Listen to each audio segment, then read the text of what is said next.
So I'll just try to grab some Figma design from some free Figma designs from figma.com. So I'll just go to Figma community, try to search in for free template or free design. I'll type in free landing page real. You can look up for other designs. I'm gonna go with this one. I'll just click on duplicate. So clicking on this duplicate would actually add it to my drafts, so I can like play it around and I can like extract images, see the font family and font sizes, stuff like that. So I would be able to edit it actually. So just click on duplicate and it would be added to my drafts. So this is only the cover. So I will go for the actual design. So I will just click on this design, and by the way, I'll just go shout out to Muhammad Ali for this awesome design, and all the credit goes. Let's get back. I'll just zoom in.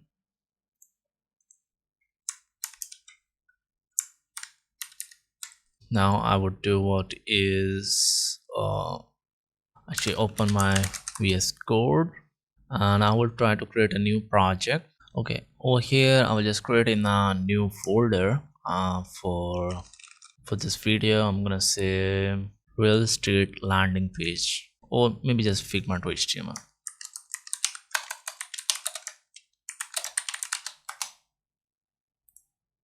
So just drop this folder down in my VS Code. First of all, I will start in with index.html, and over here I will just type in exclamation mark and press enter. So it will just add in the basic template for us. So I'll just give it a title of this real estate landing page. Okay, and I'll click on this go live, and this is actually a live server which you can install from here by searching for live server and clicking on this live server, and you can install this extension. And this extension what is helps us to reload this page in real time without refreshing the browser, and we can just go live.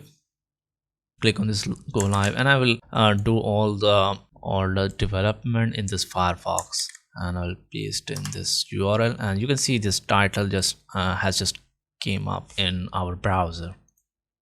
This is real estate landing page. And okay, I'll just make a new file which is gonna be style.css, and we will keep all of our styles in style.css. okay, link on CSS, and this is also a short snippet for linking the CSS files in VS Code. Okay, and one more file that we need is JavaScript file. That's gonna be script.js, and we usually link our JavaScript just before the closing tag of the body.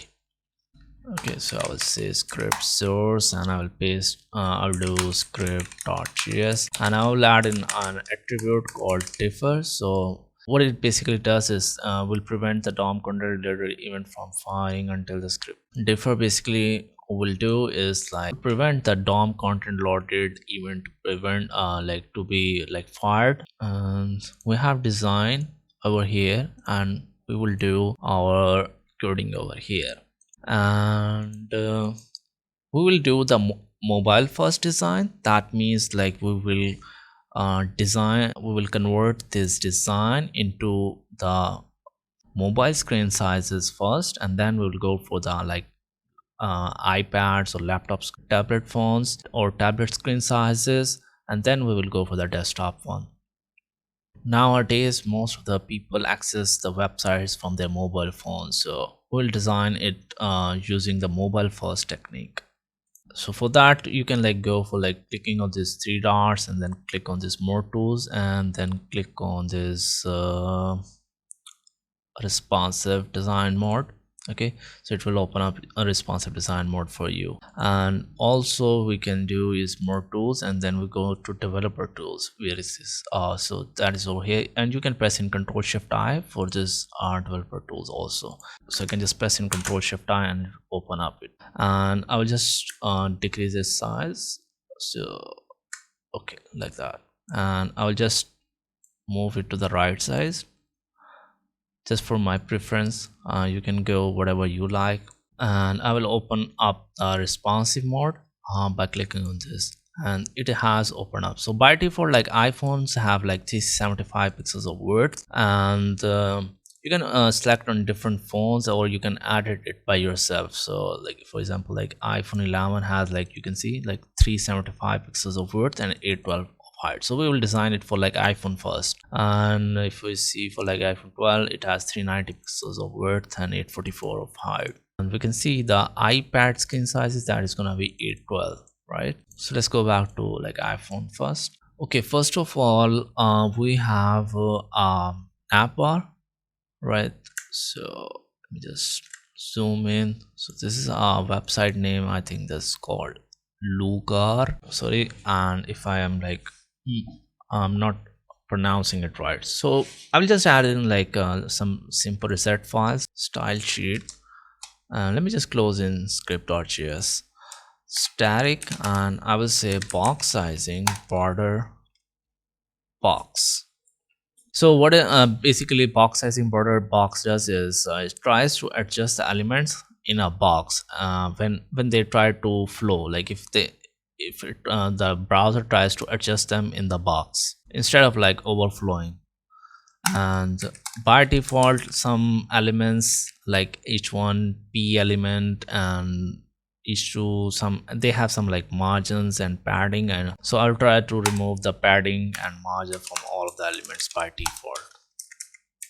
All right, and then we have some body tag, and the font family they are using it. Let me just grab the font family, and we can go on inspect, and they are using some font family which is mulish. Let's try to grab this font family from Google. So I'll go to fonts.google.com.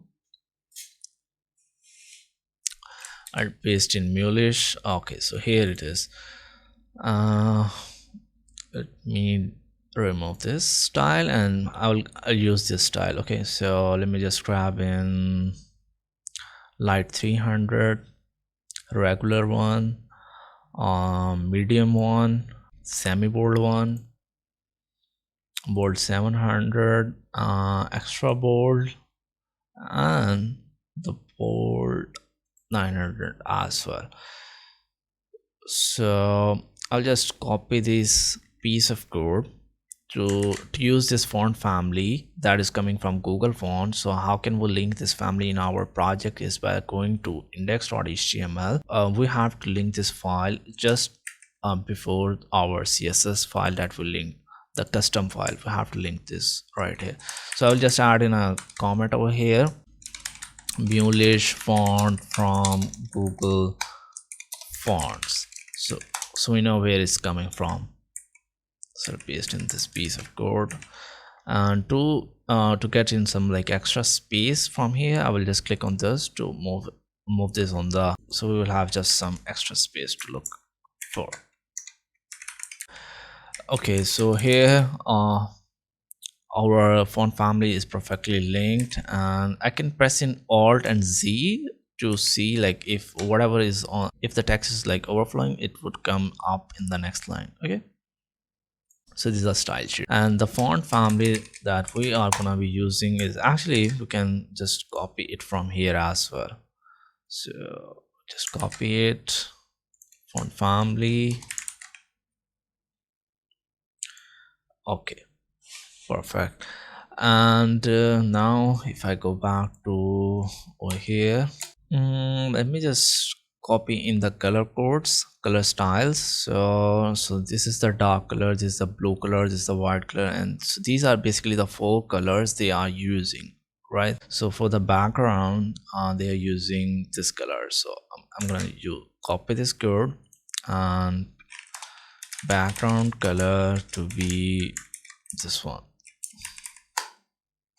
All right, and then I will go back in. So I will just copy its background code by like clicking on this, and then copy this code, and I'll declare some variables over here. So we can, how can we declare some variables is by adding a roots element. Okay, and inside of that we'll say like dark, sorry, to add in the css variable, so we say is like dark is gonna be this color.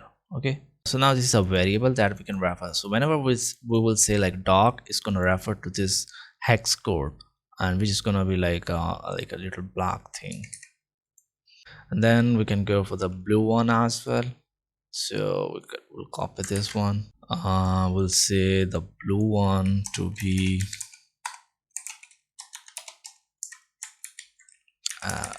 as this one, right? And then we will have the white color that they are using is just FFFF, the simple white. So white is gonna be this color. And then the last color they are using is gray color.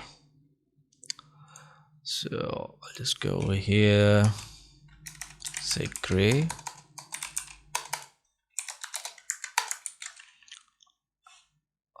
Actually it didn't copy. Let me just copy it again, like that. All right, so this was some the basic styling. Do we have anything else?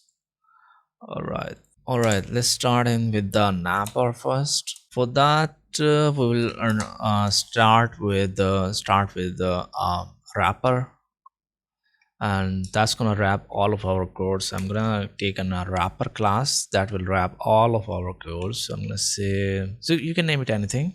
Okay, I'm gonna say real wrapper, like that, real wrapper. So this is gonna contain all of our code. That is gonna be this one. Okay, so we will start with the navbar. Okay, so navbar would actually go inside of the header, and header would have a nav class or nav element, sorry. Inside of the header, first we will use this container for this page, and I'll show you like what it would do. So then inside of this container we'll say nav. This container would actually basically would do is like, you see like spaces around, like the space around, like all of the content is like in the middle and there is spacing around, right? So it would add in like that spaces. Okay, let me just go back, and I'll say in on the left side we have our logo, right? On the left side we have logo, and for that we will say a tag, and that's gonna go to, for now it's not gonna go anywhere, like it's just click stay over here, and inside of that we will have a text. It's gonna be lunar, this one. And on the right side we have some list items, nav list items. So we'll say ul li, and you can see like it's an emmet abbreviation. So if you type in ul li, and it would add in li inside of ul and a inside of li. If I press in enter, you see. And how many li and a I need is 1 2 3 and 4. So we need basically 4 li. So I will go back and I will say multiply by 4, and now if I press in a, so you can see like it's on the right side what it's gonna produce. So I'll just press in enter, and I will just now on the Windows you can just press in Control Shift and Alt, and on the Mac you can press in Command Shift and Alt. So and then you can press in down arrow key, okay, and then press in hash, right? So first we have is home, about, project, and contact. So we'll go one by one. Home, project, about, and the last one is contact, like that. If we like, if we now preview it in our browser, so it's gonna look something like this, right? And the A elements by default, they have some like underlines and they have blue color. Okay, so I will just add in some reset styling to these as well. So I will just target all of the A elements in my page and say text decoration to be none. So that would remove underline from all of the A elements. Okay, and by default I want the color of my A elements to be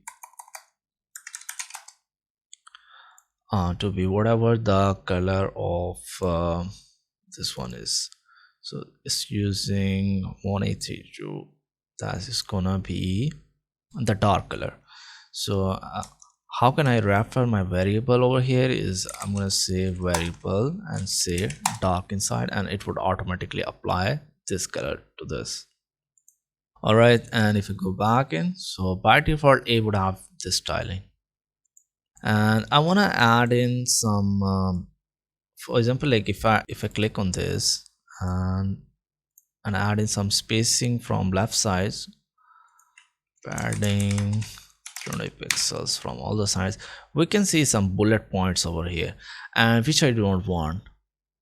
They were like hidden, like because they were overflowing, and if we add in some spacing to that, we can see these bullet points. By default I do not want list style to be applied for any of the element also. So for that I would also add in reset styling for this as well. So I would say list style to be none, and then I would do is let me just refresh this. So let's style this one first, and you can see the all of the letters inside of these are capital, but in our case they are small. So we'll just target our A with the class of logo. I will just give it a class of logo. So I will go to my CSS again. I will say header, then nav, and then logo, like, oh sorry, nav and then A. So basically what I'm doing is like first targeting this header. Okay, header, and then we have a nav inside of it, this nav, and then inside of that we have A, then we have A, and then I'm saying the A which has a class of dot logo, target that. So we're targeting that, and I want to say text transform to be uppercase. Okay, so now you can see that it's uppercase now, and the other properties that I want is we can like inspect it from here, go to Figma, and to expect it to see its properties. So it has like font weight of 700 and font size of 18 pixels, right, and line height of 22 pixels. So we'll add in these properties. Font weight to be 700 and font size to be 18 pixels, and then we can use line height, and for line height we basically use rem. So we can search for pigs to rem. It's showing in the pixels, but we usually go for the rem basically like on the bigger screen sizes, it automatically knows how much it should like increase its size. Pixel to rem converters, so how many? 22.59.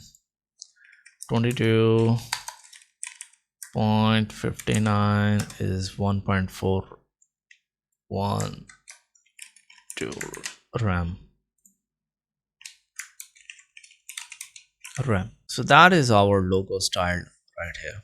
And if we see its color, I think it's different color. No, it's the same color, 183240. To style these ones,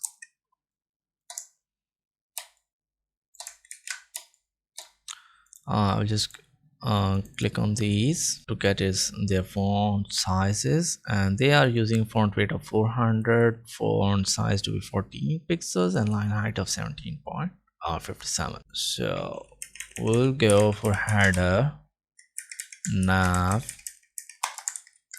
and then we want to target this UL tag, or we can add in a class list to it also, nav list.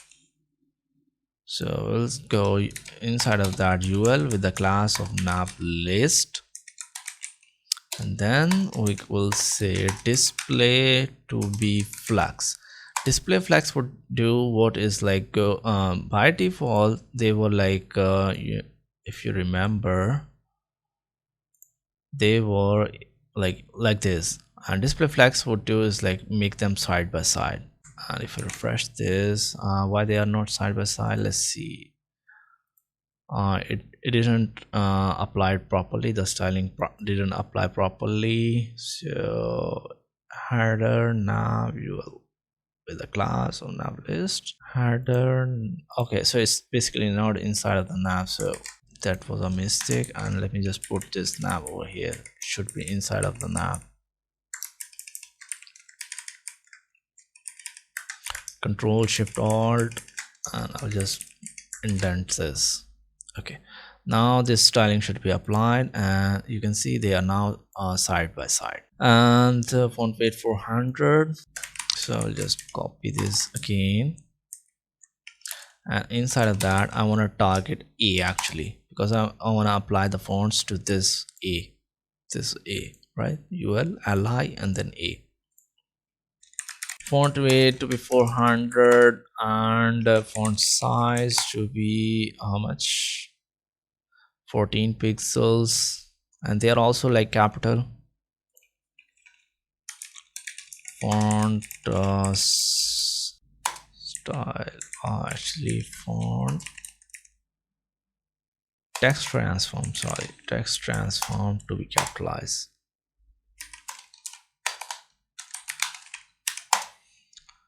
Line height to be how much, we have 17.57 pixels, so we have 1.09 RAM, and we can put in RAM like that.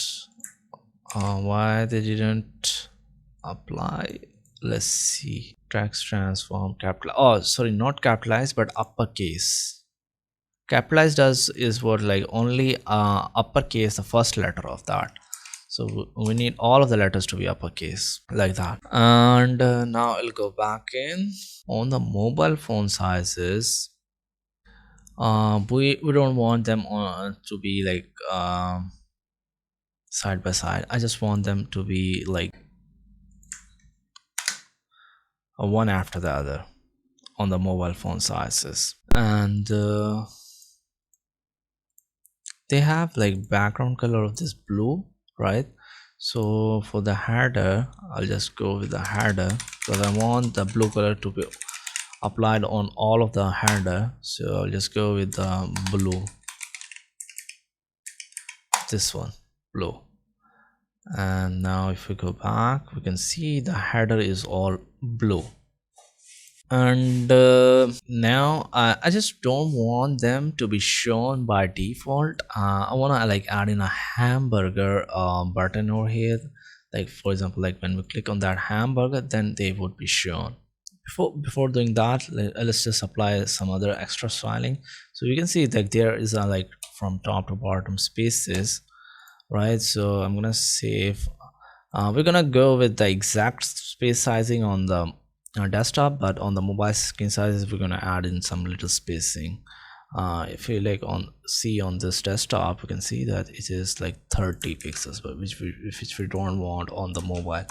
We want like padding is like spacing from inside, so we want some spaces in the header from inside to be some like usually according to the standards it is 17 pixels from top and bottom, so it is from top and bottom, and 0 pixels from left and right.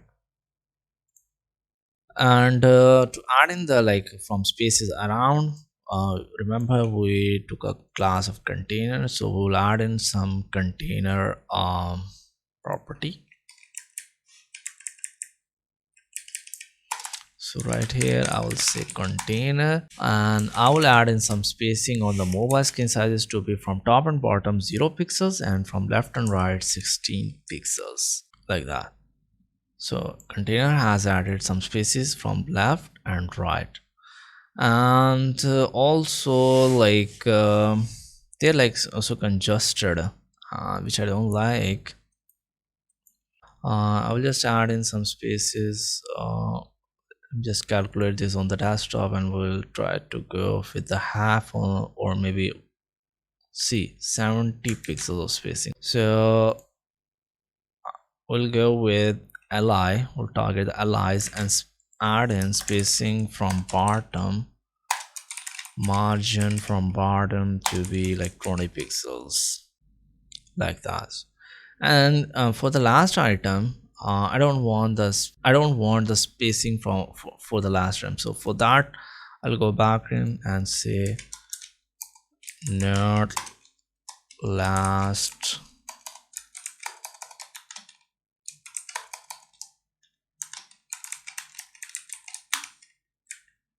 chart. So that means the last item wouldn't have the margin from bottom. All of the other items have margin from bottom, right? And I want in some spacing from the top as well, from the logo, so it should have some spacing from the top. So for that we can there are multiple ways to do it. I can add in margin from bottom to logo as well, or we can add in some spacing to the first item of the from the top. Usually we do not add in margin from top, so I'll go with the margin padding from top. So okay, app list.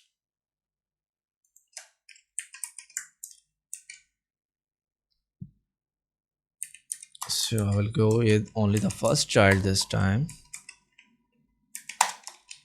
I will say padding from top to be 20 pixels. That add in some padding of 20 pixels from top for the only the first child, which it didn't apply. Let's see what. Oh, sorry. So this should be li and then first child. And let's see now, and we can see there is a spacing for the first item as well. And one thing, the last thing that I want to do is like these menu shouldn't be shown, and this should only be shown and when there should be a hamburger menu icon over here. When I click on that, it should be shown. So I'll just add in the hamburger menu right here.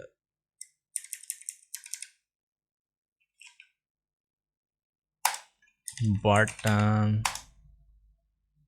and inside of that we need a hamburger menu, and we're gonna use a font awesome for that, and I will search for font awesome.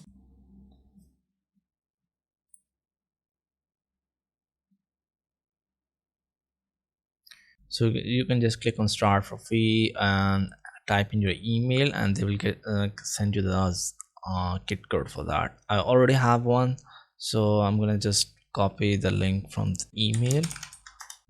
This is type of email they would send you, and you just have to like copy this script, and now you will just go to here and say script font awesome, put in this,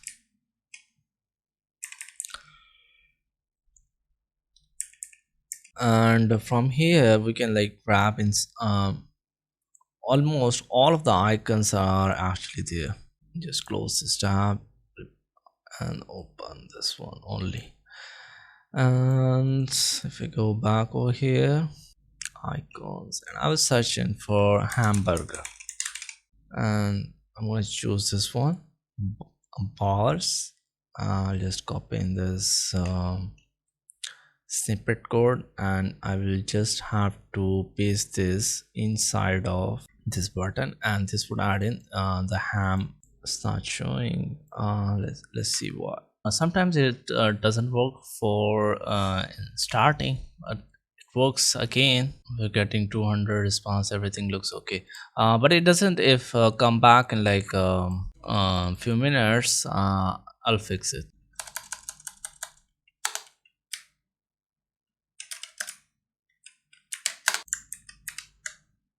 All right, and I want this button to be on the right side.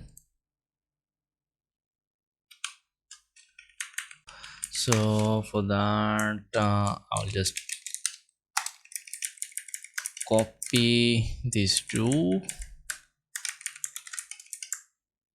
and class of logo, or maybe I'll just give it some relevant class, logo wrapper, like that. Then I will go for dot logo ham wrapper and say display flags to get them side by side. They're already side by side, but I want this to be right here, so like equal spaces in between. So I will just say justify content to be space in between. So now it's over here, right? And I want this like the button that is inside of this, and the eye that is like the hamburger menu, or like a bars. When I like point my mouse on this should change to the cursor. Like you can see, like this is by default mouse, right? It doesn't change anything. And now I want this behavior to be changed to cursor pointer. So now if I hover on this, you can see like my cursor changes to pointer. And I want this to be only shown when it is hamburger menu is clicked. So actually I will just do is just copy this whole thing and nav list mobile.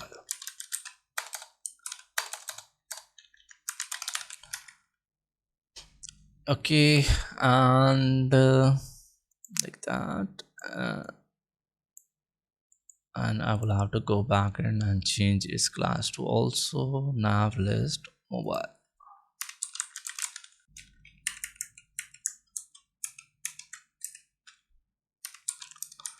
On all the instances of nav list, I will change it to nav list mobile, and they are back. And on nav list by default, it would have a display of none, so that means they wouldn't be shown. But I want this to be shown again when I click on this. So for that we need some JavaScript help, and so for that we need some. I'll just give it an extra class bars to target this in my JavaScript code. So I'll say variable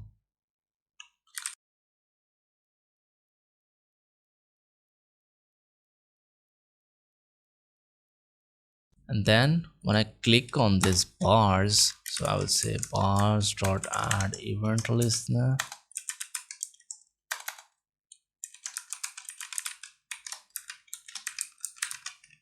Click on this click, we wanna do something, and it's basically do is like on the click we wanna call some function, and we can like show menu, make a new function like show menu, and we can define that over here. Function show menu like this. Like there are multiple ways to do it, or we can, instead of like naming this function and showing like that, we can just directly do it anonymously over here. So like that, and a bracket and this like that. So like on click, this function would be triggered, and whatever we write inside of that would be executed when we click on these parts. So you can go with either way. I would go in with this way for now, and I will just type in alert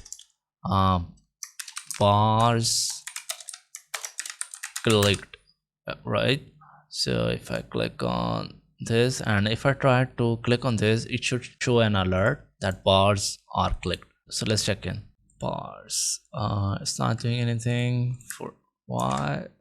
Let's do that again. Why? But bars or add even listener is not a function in line number 2. So just try to search for this error in the browser. Okay, so it's basically a class. So because there could be like multiple instances of this, so we wanna we can do that, like we are targeting only the first one, the class with the first one, that the element which has the bars class on the only the first element, that we don't want to add in click event for all of them, right? Or we can, the other way is like we can like only target, we are targeting only the like first one right here. Okay, now if I go back in and click on this, and we get this bars clicked. What we want to do is actually do not just alert this. What I want to do is show this menu, right? And what how it would do is by default it is like hidden, right? It is displayed to be none. So I want to make it show up again by adding in a class of display block or property of display block in CSS. So how can we do that in JavaScript is by target this element. Okay, so we'll say variable nav list mobile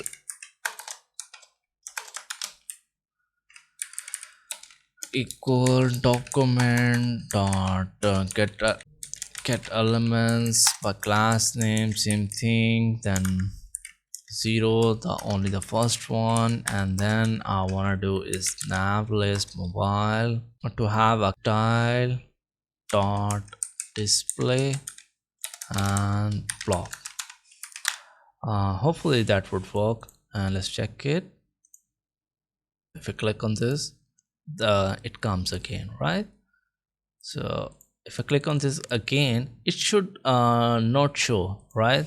So and this font awesome is still not showing up for some reason, and let me just fix this. I'll try to go for some alternative way, font awesome, or maybe just go to cdnjs.com. okay, and you can search in for font awesome, this one, copy link tag, and see if it works or not. I'll just comment out this piece of code. So commenting out means like this piece of code wouldn't run anymore. So I'll just paste that over here, font awesome, or maybe before the Google fonts right here.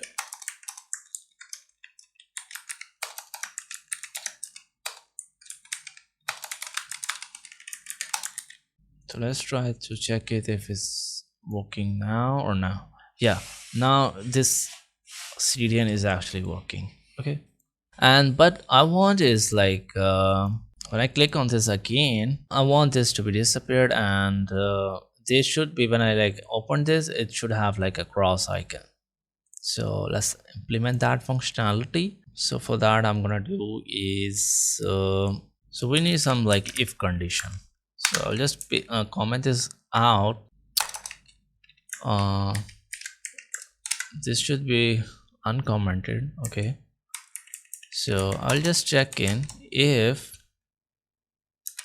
nav list mobile dot style dot man. So I will check in like if it's like display to be none.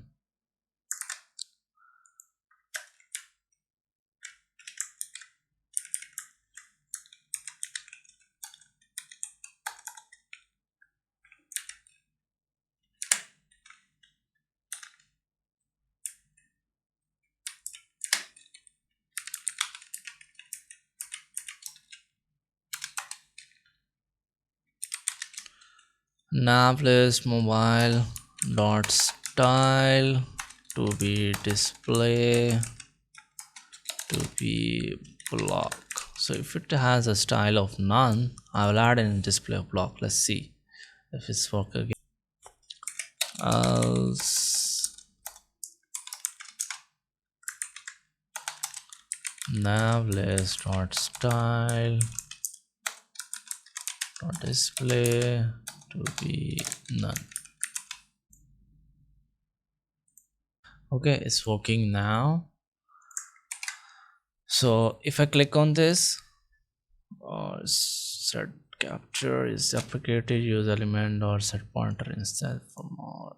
Let's see what is this warning. So there's a little glitch. So first time it doesn't show up. When I click on second time, it shows up. 75.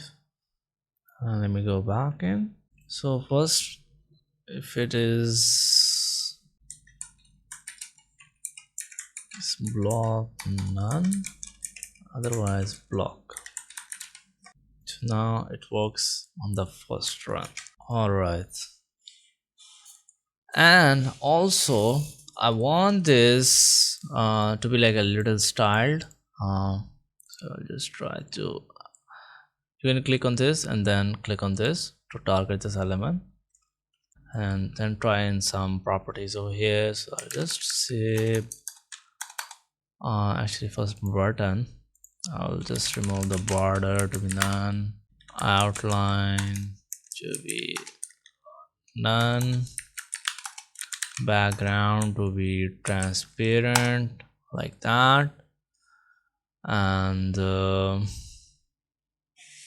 I want his font size to be a little increased, the actual bars.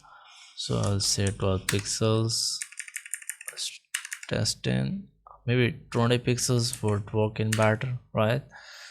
So I'll give it a class. Where is this our button? Class buttons wrapper.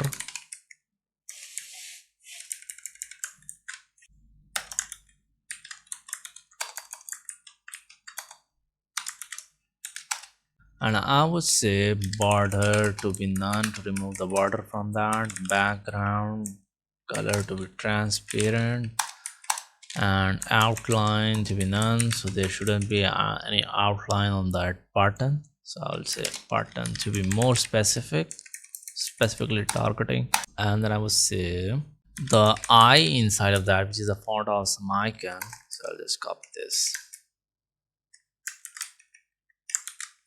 Then I inside of that, font size should be 20 pixels, right? So now it is looking good. And the other thing I want is like when it's open, I want this to be changed, like it should be like a cross icon. Okay, so I want this to be this one, X mark. I will just copy this and replace that button with this one. So if it's display to be block to be none, and if it's block, then we wanna target bars dot class list dot remove. If it has like this FAX mark class, we will remove this FAX mark class. Otherwise we're gonna add this f bars dot class list dot add, and we'll add in the bars class again. So let's try it now. So if I let's focus on this, like if it's a bars class, okay, it's not working, or just X mark bars FAX mark. Okay, now you can see it's working very nicely. And now we can do some additional things, like when I like hover on this, there should be some like transition also. So we'll target our A elements, that are these elements, like when I hover on this, they should be transition 0.3 second is in out all. So it will add in a live transition to these. If I hover on this, what about if we add into hover to this? Is it working or not? Let's try to color to be red. Like on the hover, we want to change the color to red just for checking. It's working. Okay, so there's a, like you can see it's 0.3 second of hover. Basically I don't want the change of color. I just want is like to like they move a little up, right? So what I would do is transform translate y minus 3 pixels, like that. So if I hover on this, transform translate y, what about 28 pixels?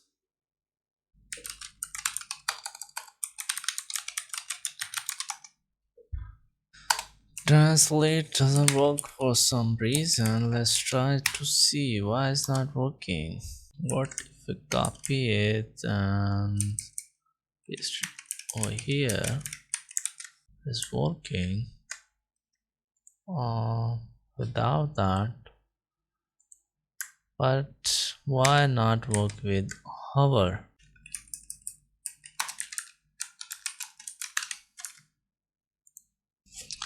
So transform translate y not working, css on hover y. Okay, so they don't work on display inline. Let's try to add a display inline block to these elements. Display inline block, and what if we now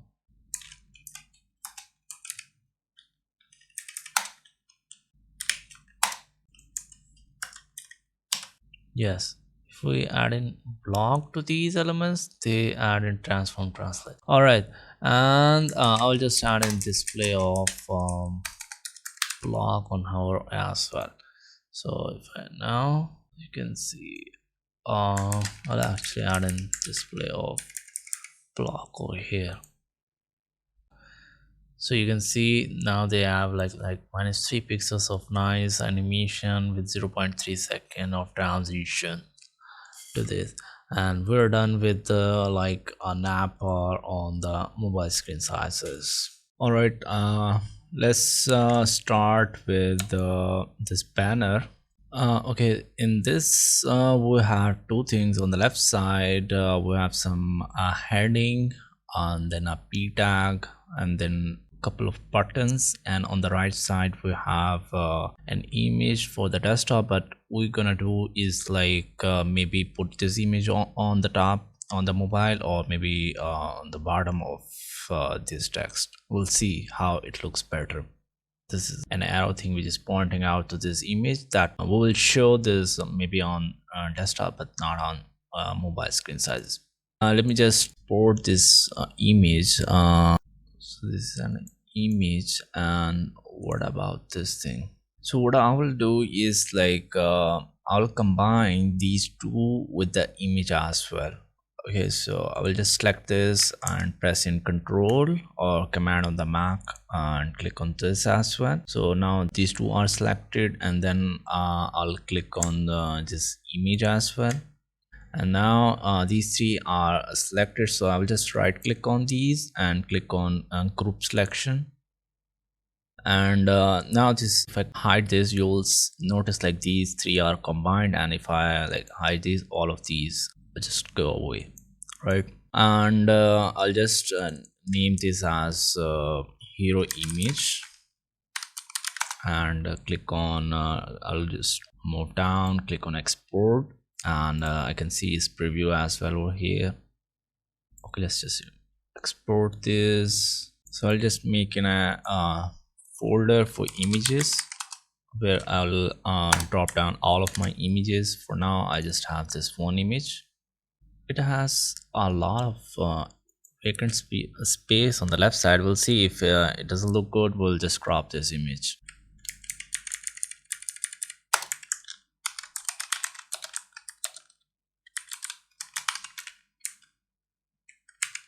Just adding in comments and of header, and now I'll start in another section which will be start of hero section or banner section, and inside of this will go all of the hero section code. And then I'll say this as dot. I'll use the Emmet abbreviation to complete this. I'll name it as real hero. Okay, and I'll add in the container, and then inside of that first we have is okay, let's put the image on the top. So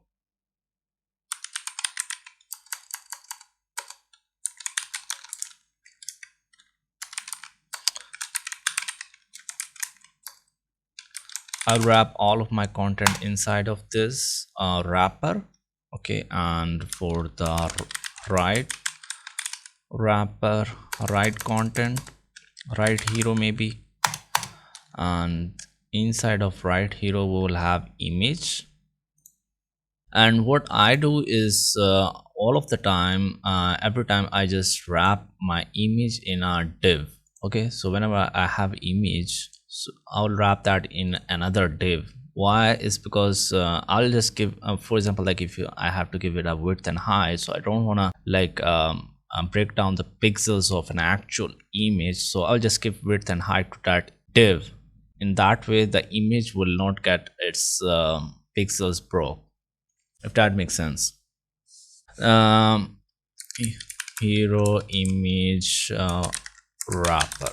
Okay, and then image, and I'll just put in images. I'll put in the path images, hero image and hero image for the alt text. And if we now go back over here, we should see an image, and we cannot see. Let's see why it didn't appear. So the image is coming up, but where is it showing? It's not showing anywhere. It might be because of width and height issue. So what I do is like I give image a common styling. So for common styling I will just give it a width of 100%, height of auto, okay, and display to be block. So all of the images would by default now would have these properties, like they won't go like for than 100%. Let's go back and we can see now it was like actually going outside because it was not taking 100% and it was like overflowing. But there's a problem with that, is like this is a very vacant transparent space that we don't want. So I'll just crop this image. You can use any photo editor tool. I'm using in the Windows tool. I'll just crop this like that. I'll just press in Control S to save this hero image. I'll just replace it. Now the empty space is gone and it is now taking in all of the space that it has. Only in the left space and right space is because of the container, and which we want actually, when there is like 16 pixels of space from right side and 16 pixels of space from left side also. Now I'll just add in some content over here. For that left hero, I'll just give the class of left hero. And one thing I want to mention is like every page has like h1. There should always be one h1. like it's necessity. That age, why each one is because like when your website goes live, Google rank your, or Google like describe your website with that tag. So it tries to find each one in your page, and that each one should be like you wanna like bold out, mention out, that should be that text. Okay, so in our case I think this is gonna be our each one, because it's like prominent and more. Yes, so I'll just select this. Okay, I'll just copy this and say each one and add this inside of that. And then it's a p because it's some like description to that text. I'll just copy this and paste this inside of a p tag. And then we have is a couple of actually buttons, and then I'm gonna add in another div for that, hero buttons wrapper. And then inside of that one is gonna be project button and then the contact button. And so I'm not gonna take in the button tag for this in HTML. Why? Button tag or input type of submit is in the SEO standard you use only when you have like when you're trying to submit something. Like if you have a form, like you are submitting some data, then you're gonna use button for that. If you're like navigating to another page with that button, you use like anchor tag. So I'm gonna go with the anchor tag and I would give it a like a type of button to tell that is a button, and for now it won't go anywhere, but it would be a button. And get projects,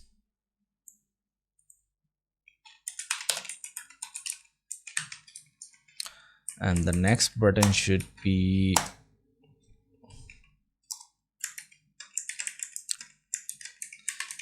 contact us.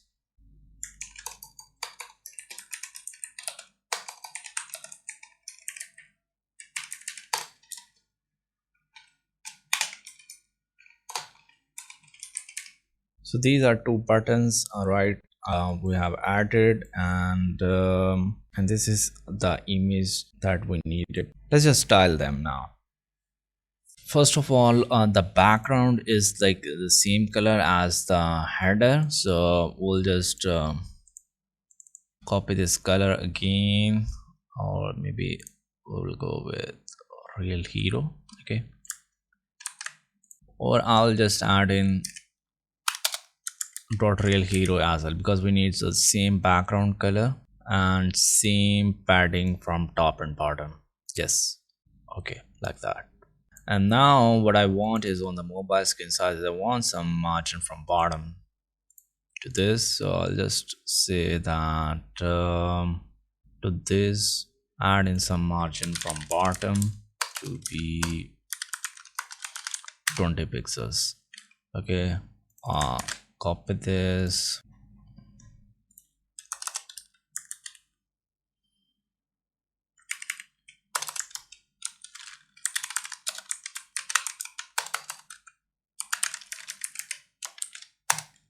So I'll just prefix it with its parent class as well. Okay, so it would know that I'm targeting only this one, and I will add in margin from bottom to be 20 pixels. All right, and let's see which properties this text got, and I'll just inspect it over here. So its color is this one. Okay, this thing, we have text shadow. Okay, there's some text shadow as well. Okay, real hero, each one should have color of this, and it has a font weight of 700, and font size is very large, but which we don't want on the mobile screen sizes. We'll see how much we need on the mobile screen sizes. We'll see. It's gonna look ugly on the mobile screen sizes, so I'll just go with maybe half, 45 pixels on the mobile, and that looks much better. Let's see, line height is like 120%. Let's see, line height 120%, and then we can add in margin from bottom as well, 20 pixels, maybe 10 pixels. Yes, and we can copy these things and just paste it over here. We can refresh this and all of the changes are applied, and now we can apply this some styling to, I think it's still bigger, like maybe 36 pixels for mobile screen size. I would go with that, but you can pick whatever you want, but I think 36 is okay. Then we have some p tag, real estate. I'll just copy this.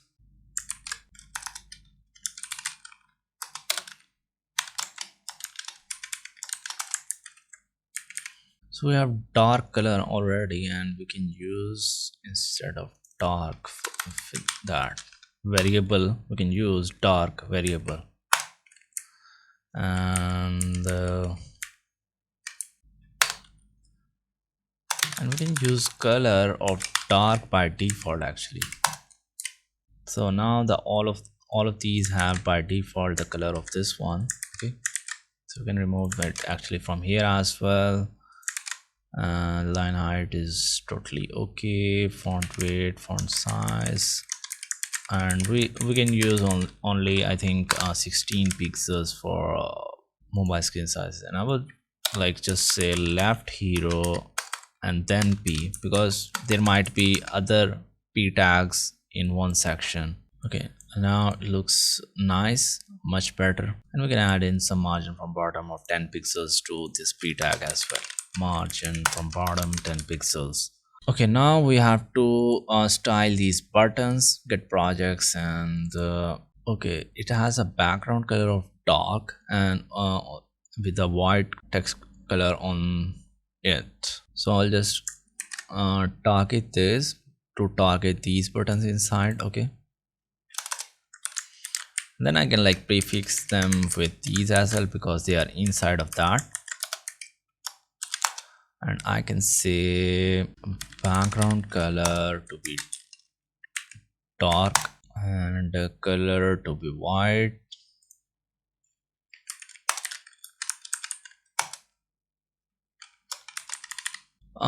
Sometimes what happens is like if you try to do is like this, try to like measure its height, what happens is like they move on. So you want to lock this, like now they will not move. Now if I do this and try to grab its width or height maybe, okay, so it's giving me like I have like I think 20 pixels of from 20 pixels from top and bottom, and let's see from left and right, same like I think it's like 20 pixels from all the sides. So I'll just give it padding of 20 pixels from all the sides. That means from top, left, right, and bottom. Actually I'm not targeting the A inside, but I was targeting these things, so I need to target these actual buttons. Okay, so I'll just go over here, target the A, and now we can see some shape of them. As you can see, like they are like overlapping with this. Is because they are A tag is by default inline elements. So I'll just target this and try to say like it should be an inline block maybe. So if we give it like, yeah, display inline block, and then they act as like the block level element. Otherwise, like they are inline elements and they take only the space they have, and I was giving it a padding, and so they were overflowing with the other elements. So I'll just say display to be inline block. Okay, like that. And Notice like our button looks much similar to, actually it is our projects and not get projects, our projects. It looks much similar to our button. Do we have, okay, from top and bottom 18 pixels, from left and right 24. What about 18 and 20? Let's see, 18 and 24. What about now? I think 18 and 24 would be okay. What else we can do is, okay, let's try to target the contact button and try to style it a little different from the first one. So I'll just actually copy this whole thing and say, adding a pseudo class of last child, like that. So it would mean like the last element or the last button. So it is actually our last button, so I'm just targeting this one. Our background color is transparent in this case. I'll just say background color to be transparent. Okay, background color is transparent, but the border color is dark. So I will add in border 1 pixel solid of dark. Okay, and if we notice, we have the color of with the dark color as well. So I'll just go with the dark. And now if you see, the buttons are much similar to the ones that they have 1 pixel solid. Yeah, and we're doing actually a great job. And by the way, we didn't add in on the text shadow. Let's see if we can add in the text shadow as well. I'll just copy this and go back to my h1 and save. So I didn't add in text shadows, so I can just copy this text shadow and paste it over here. And if we go back, we can see the text shadow is there. Let me just refresh this to notice a change. Here we go. Now we have text shadow added. All right, and we're good to go with the banner. We're good to go with the nav bar. Okay, let's keep going. Now we have this award winning a section. We have a section where we have an image on the left side, and notice like how they are all aligned in one, like aligned perfectly. See, so we'll do the same. So we have an image on the left side, and then we have some tags, a paragraph tags, and then we have total number of projects, years of experience, and some ongoing projects. Okay, first of all, I'll just select this image and export this image. I'll just rename it as awards image and click on export. I'll just move it to the folder where I am working. Okay, and then now awards section, and inside of that we need a container, and then inside of that we need another awards content wrapper. Then inside of that left awards, left awards. Then inside of that, actually this should be greater than, because we want a div inside of that, and then we want the image wrapper, so that is gonna be left awards image wrapper. Okay, here we go. Wait, so it should be, that was a mistake. Okay, now if we press in, here we go, all of the markup is ready with this emmet. And inside of that I can just put in an image. I can say images / hero or not awards image. I can put in awards image,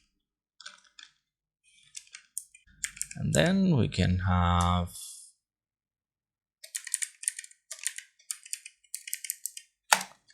right awards, right awards content. Okay, inside of that we have this is gonna be h2 because we need only one h1 in one page. Okay, this is gonna be h2. I'm just gonna copy this text, paste it here. Then we need a p tag. I'm gonna paste this the content inside of that p.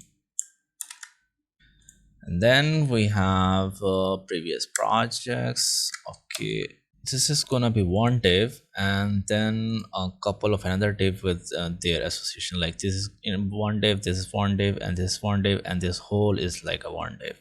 Okay, then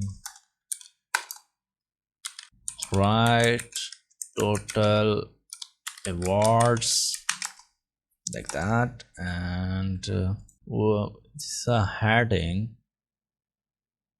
I'm gonna go with the h3 for that. Previous projects.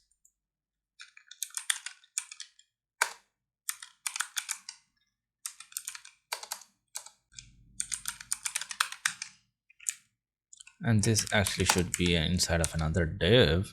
Write previous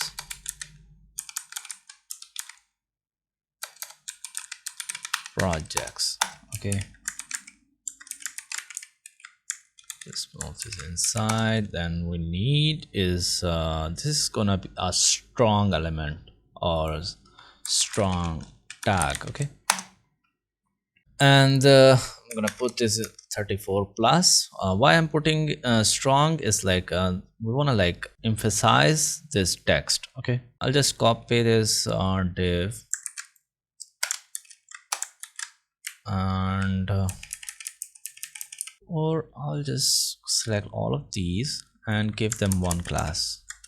All right, awards item, like that, because they are same styling, they have same styling, so I don't want to style individually, so, because they have like same styling for this same styling, so I want to just give them a single class. All right, if we look at this without the HTML, it's looking something like this, and we'll just make it look good in just a couple of moments. Okay, and first of all is we don't want background color of this, but we want this padding on this section as well. So I'll just add in awards section over here. Let's say padding 16 pixels 0. Okay, so from top and bottom we got some 16 pixels of space, and then from here I can say like awards section styling or just awards section, and then we can like add in some margin from bottom to this.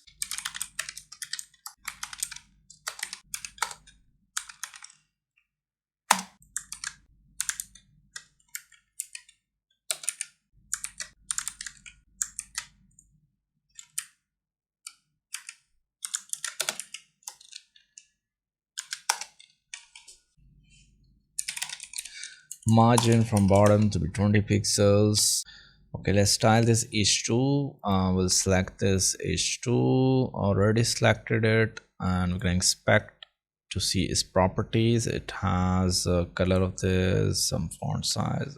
Okay, I'll just copy this. For the h2, let's add in like general properties, because I want to make this generic.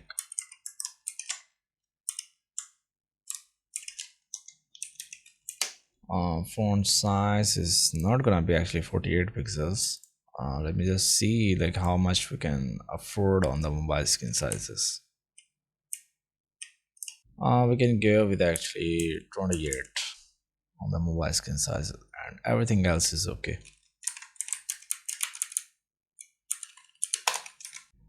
And then I wanna select the h2 which is inside of this write awards content.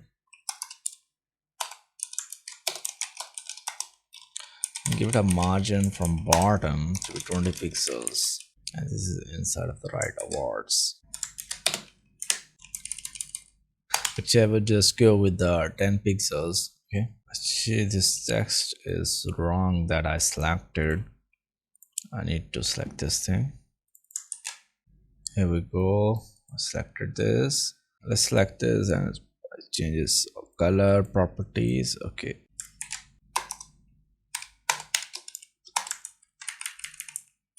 I want to target only this P.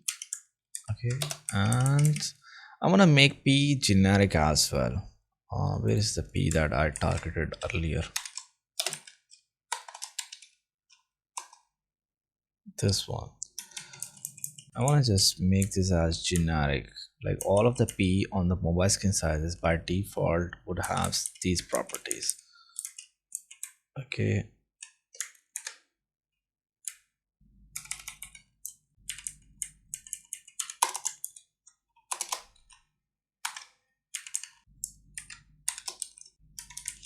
I can remove this.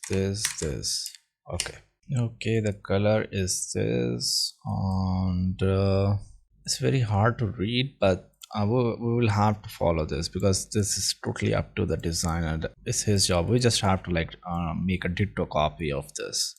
What about if we make it a little bigger? So what to read? Maybe we can go with 18 pixels on the mobile skin sizes for this one. Font size 18 pixels, margin from bottom to be 10 pixels. Okay, and then we have these 3 things that we need to actually change their text as well. I didn't actually change the text, so I need to change it to years of experience first of all.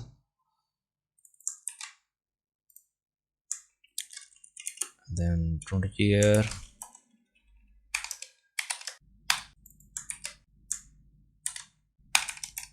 All right, first of all of the like text is in the capital, if you can see. Then I would say like h3, which is inside of the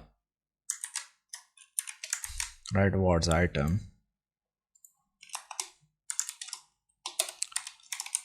text transform to be uppercase, so it will make all of the text to uppercase. Okay, and the color of h3 is this one, color blue one, and we can say color to be this one, right?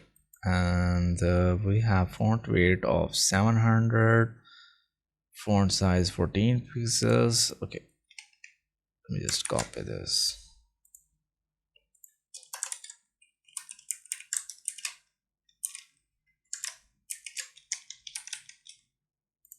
Okay, now we have to style this one. Its color is dark.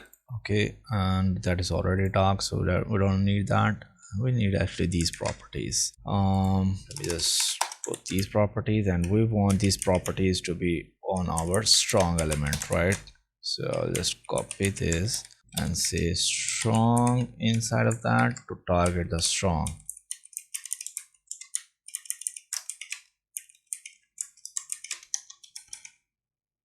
I'm talking about this strong. We're targeting this strong and styling it.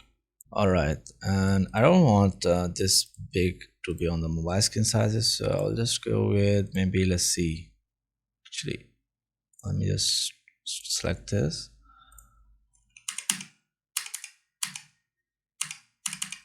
40 or maybe 36, 34 maybe on the mobile skin sizes.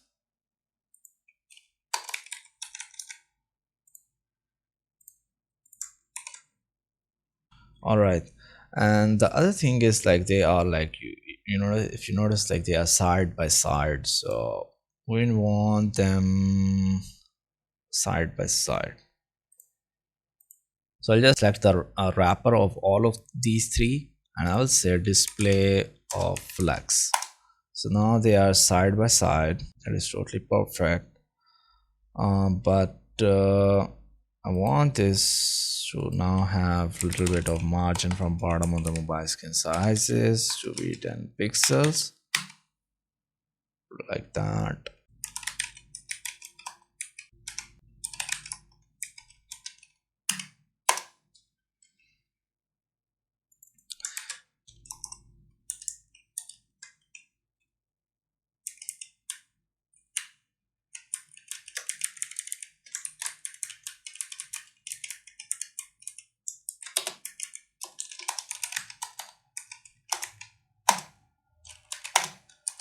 Justify content to be space between.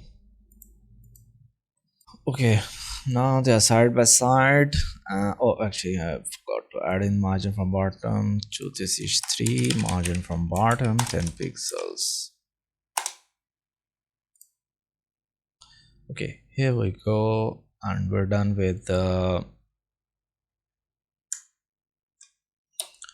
this section on the mobile as well. Let's start with this section.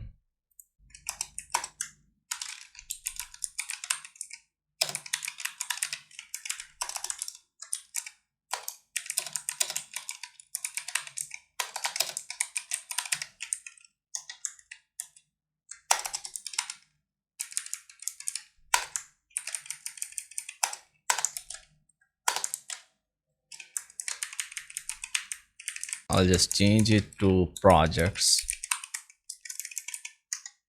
First of all, we have is, so this is basically like a slider. Like when we click on this arrow, there will be like more slides.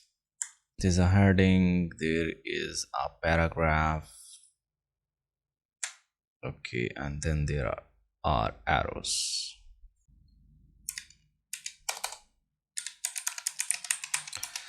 Projects header. Let's see how the works out. For now, I'm just gonna take this into header, like this heading and this description.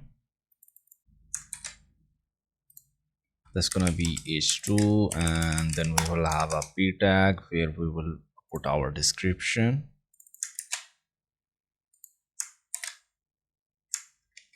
And then I'm gonna do is let me just download this image.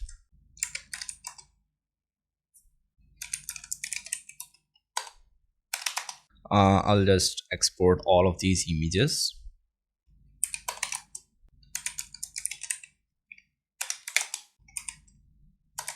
Okay, for now I'm just gonna go with the 3.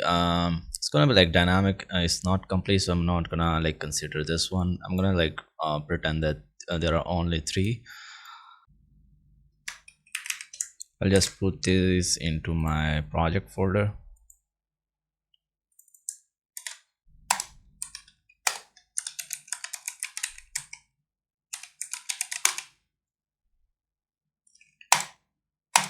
And then project slider item.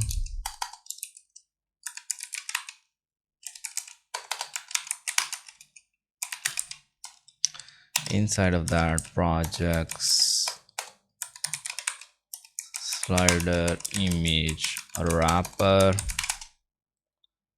Then inside of that, we need is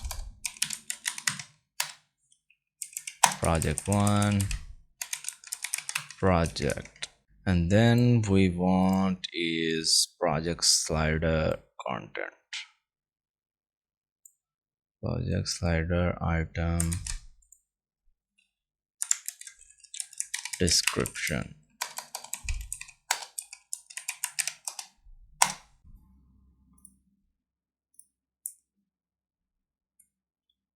I'm gonna put this in a strong,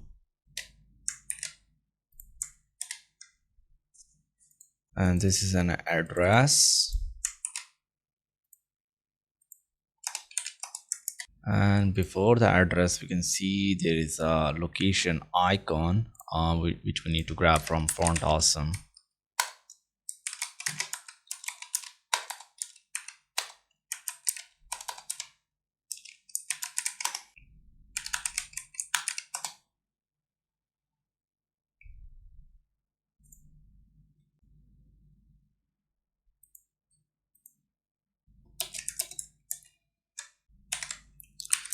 For the location, this is gonna work actually, like that.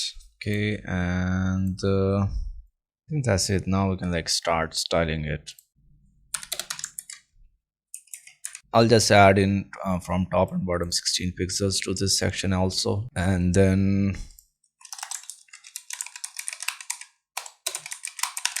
I'll just style this one. I think we don't need to style this, as this is like a general h2 styling that we already applied. All right, and we can just add in a little bit of margin from bottom to this one.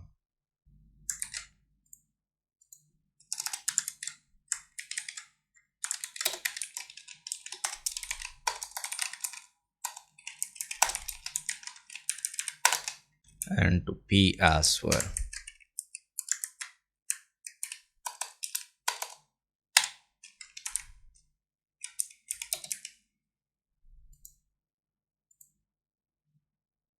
Like that, and we can prefix with their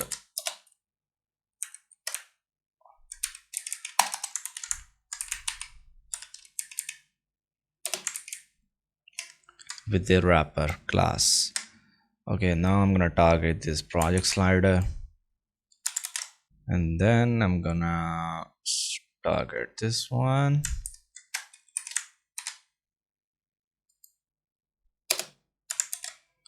Then I'm gonna target this one inside of that, and I'm gonna say margin from bottom to be 10 pixels, or we can like use here as well, because like that. And then we can use margin from bottom to this one. I'll just press in Alt and Z to wrap this, wrap the text.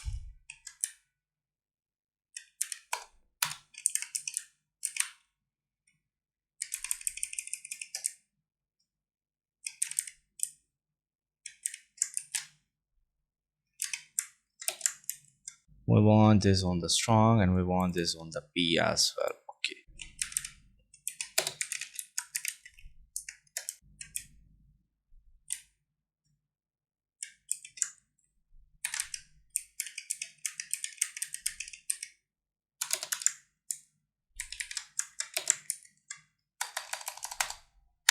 We didn't apply to strong.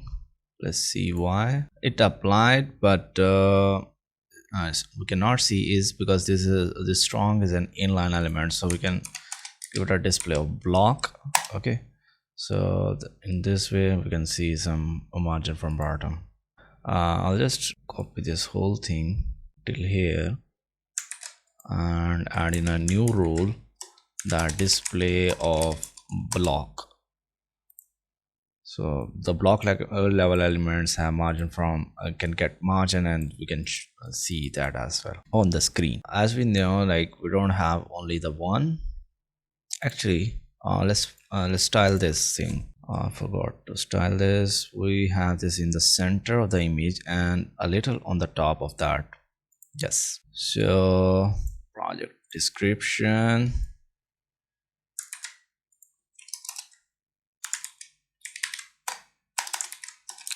I'm gonna give it a position of relative, because actually not this relative. I'm gonna like target its parent, which is this project slider item. I'm gonna give this project slider item relative and make this absolute, so this will like move inside of this. We'll see how. Okay, I'm gonna say project slider item position of relative. I'm gonna copy this whole thing, paste this, and this has position of absolute. And by the way, it has a background color of white, so we can give this background color hash FFF, like that. And also there is some kind of padding as well, 20 pixels from 20 to 20 to 20, maybe 20 from left and 20 from top. We'll see. 20 pixels from right, 0 from bottom, 0 from left, 20 pixels, maybe 22 or maybe 20. How much is its width? We'll see. Its width is 292 pixels. Let's try to give it a width of 292 pixels to see what happens. Yes, now it's like 292 pixels of width, and this is font size of 14,716. Okay, we need to apply that as well.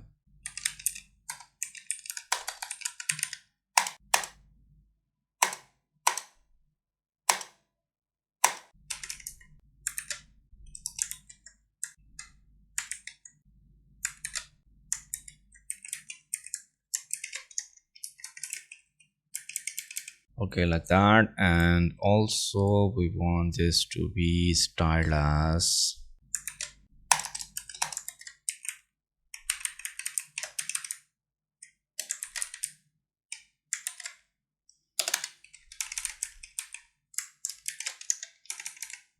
like that.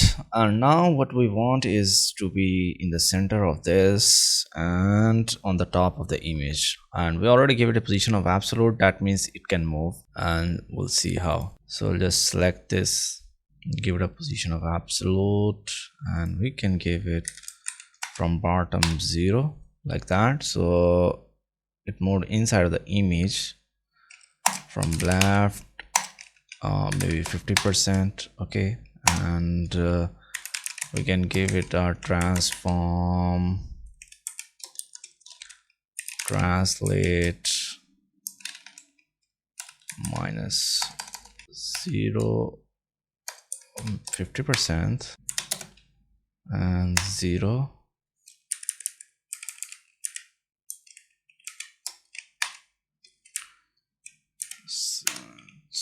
Like that.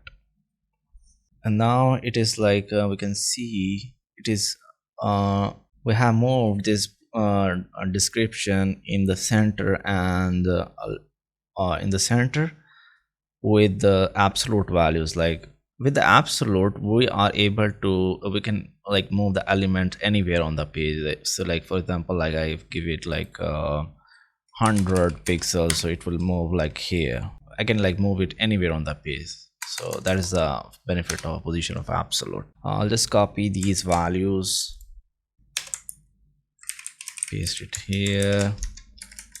All right, and now I'll just copy this and paste it 2 more times.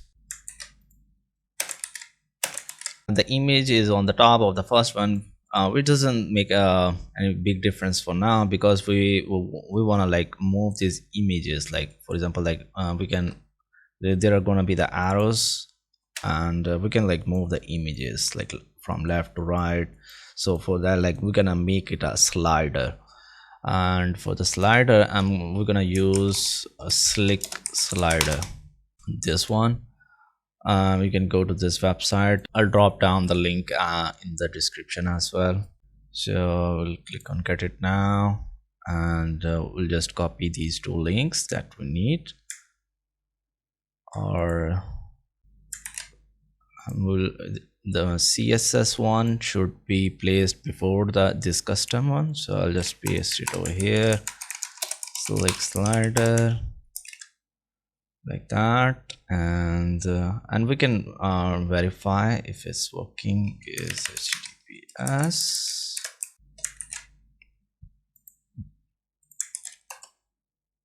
And here we have some content, and we can add in the JS one as well.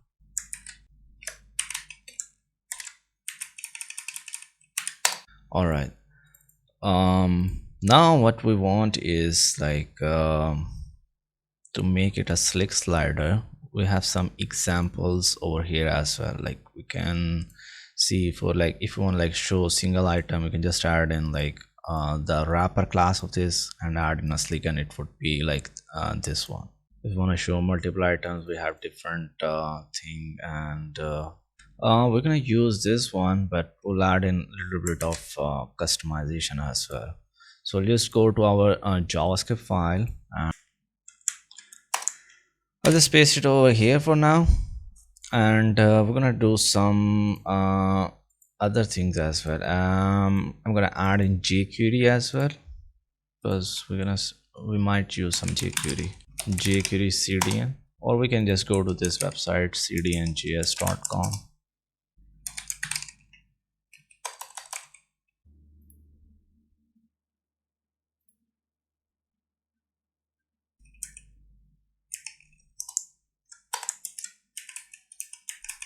We're gonna run this piece of code when the document onload in JavaScript. Okay, so we can use window.onload or window.add event listener and this thing. Okay, and I'm gonna close this like this and gonna paste all of the code inside of this.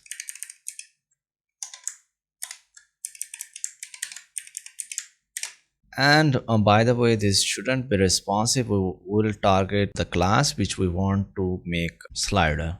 For example, their wrapper class, like this is a one slider, this is one slider, and this is one slider, right? And we wanna like make them all slider, and so we'll target their parent class that wraps all of them and paste that over here in here. And if we go over here now, maybe our slider is working now. It's not working perfectly. We'll see. Okay, we're gonna make some changes over here. First of all, we're gonna make it mobile first. That means we're gonna run it first on the mobile, and it's gonna be applied to the screen sizes first mobile screen, and by default it's like max width, like first 1024, then 600 and 480, and we'll go the opposite, like first we will add it for like min width. It will go from min width to max width. By default it's like max from max, like from desktop, then tablet and mobile, but we are making it like mobile screen size first, mobile, then tablet, and then desktop. So for that we need to do that as well. For now we don't need dots, so I'm gonna go with the false, or we can remove this property or you can give it a false. Both of them would work. We can give it some speed. For now I'm not gonna worry about that. Slides to show, by default it would have one slide, and slides to scroll is gonna be one as well. And when we go to the responsive screen sizes, we don't need anything for now. We don't need anything from here as well. For now, we don't need anything from here. And we can unslick at a given point by giving it like setting of unslick. We'll see if we don't need it. I'll give you a demo as well for that.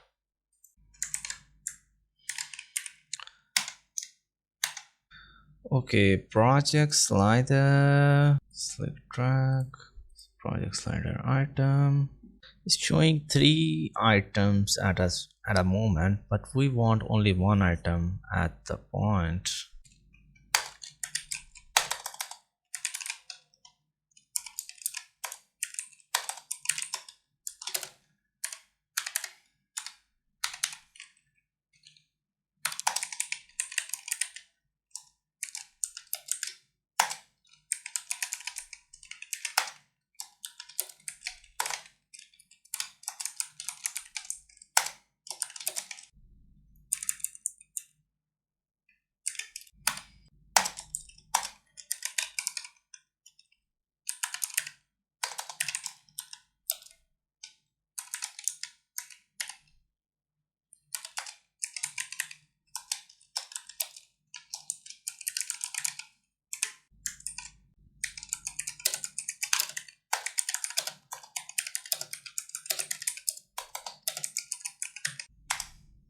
Maybe we need some other. Let's try to use this one.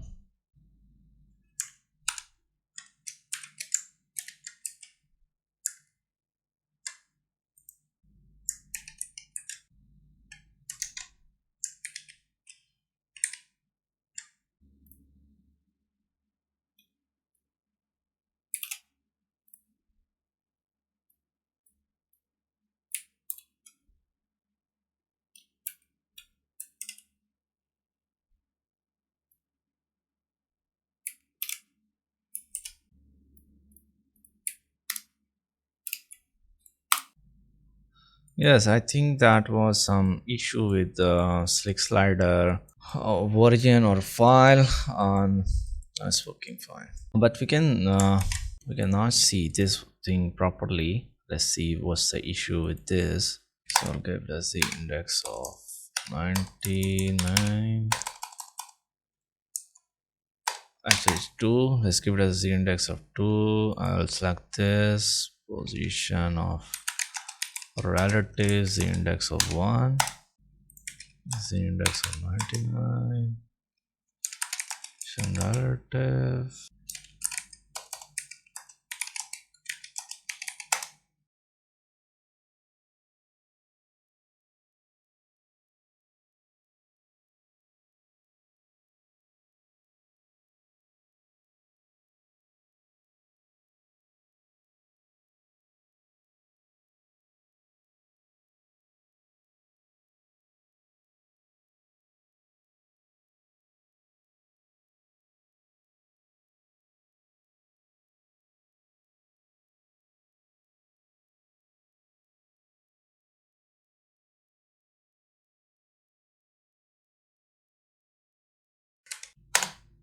All right, man, it's working. Now we can see what I just did is like I gave like this whole slide minimum height of whatever with that text is. Like I tried to give it like a minimum height, like its height shouldn't, it was like getting its height like according to the image, because this is the absolute thing, right? So I gave it like a minimum height with my like observation, like it would like I have to add in like 60 pixels additional. Like we can see like how much it needs is a slick slide. Let me just open this, and we can, and when I hover on it, see, you can see like it's getting like additional 68 pixels of height. So I added like a 60 pixels of height additional, and then what I did is like move it inside of that with the bottom, this bottom. And now we can like change its content inside, and we can say this is project 2, this is project 3, and we can change their context as well. This is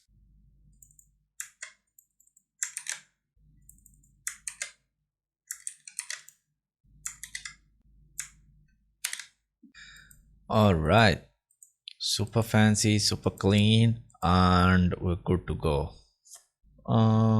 Let's make them true and see like if we need to add that on the mobile screen sizes or not. This button,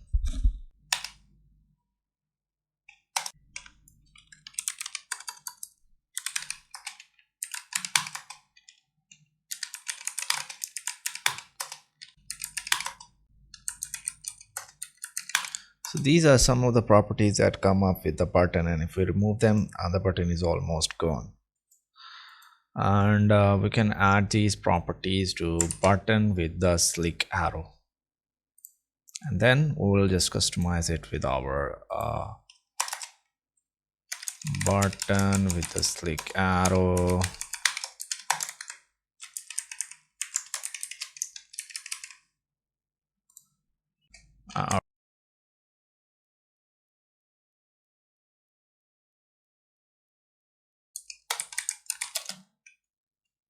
Icon.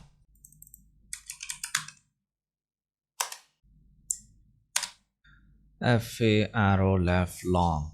Okay, what if we just copy these and put this inside of our JavaScript file,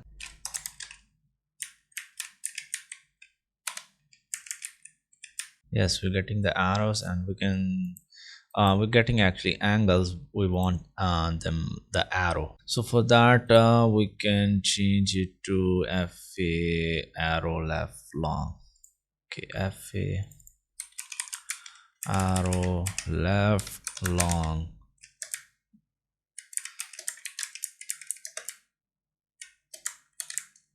FA arrow right long. Here we go. And now let's just uncomment this. We don't want font size, but all of the other properties should be like that. And font size is actually which we want. The font size should be increased actually. Font size should be 10 pixels or 24 pixels. Yes, 24.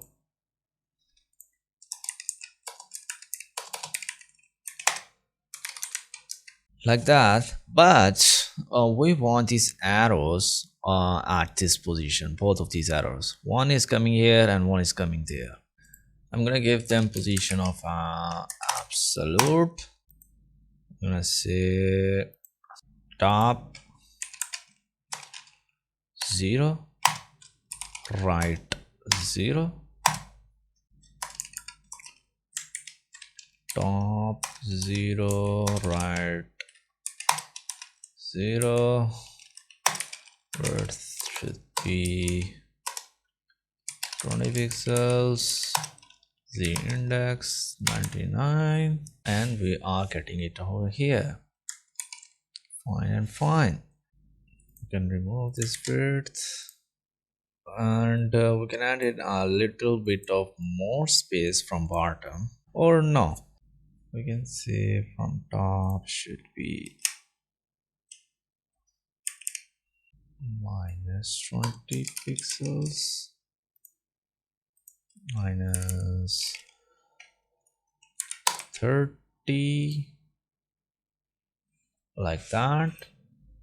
And also we want the cursor to be pointer when we hover on it, like when we move our pointer on it, you can see like now it changes, and they are working as well. But we want like a little space in between them, right?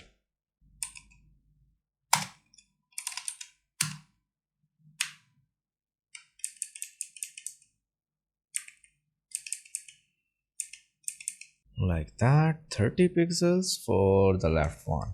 So select brief. So I'm gonna select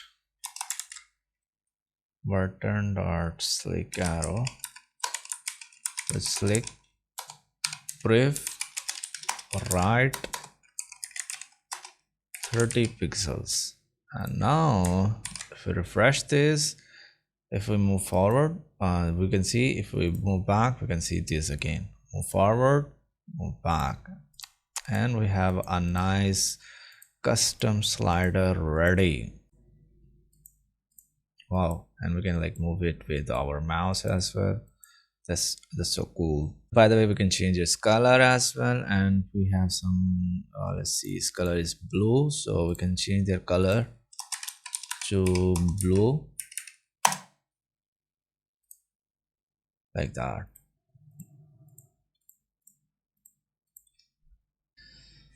That's all for this project section of on the mobile.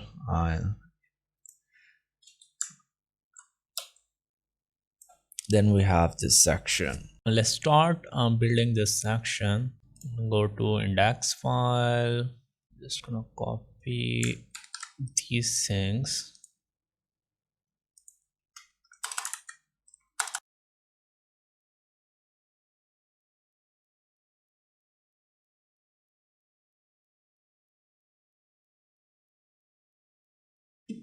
I'm gonna say this as testimonials, as this is gonna be treated as testimonial sections.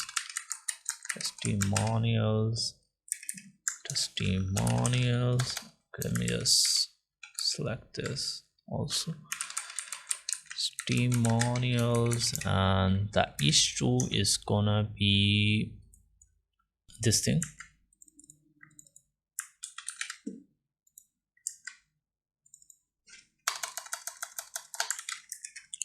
And the p tag is gonna be whatever the description they provided over here, like that. And then in the main we're gonna have some testimonial description.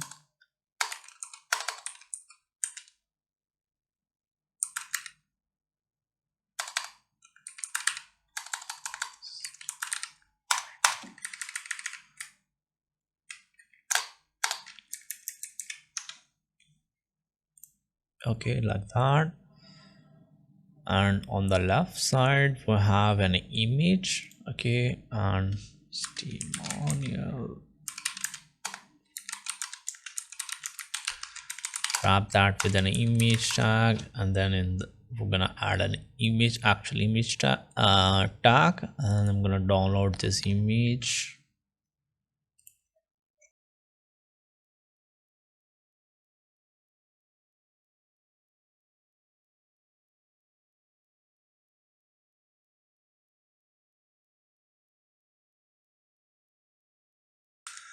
I'm gonna put in some alt text, and then the images / testimonial. And then on the right side we can see that we have some actual text and description of the testimonial. Okay, let's put that testimonial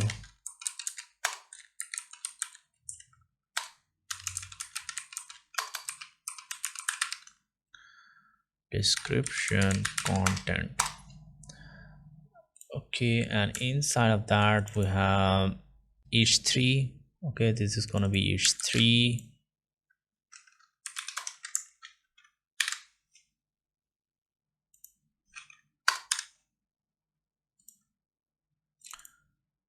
This is gonna be p tag.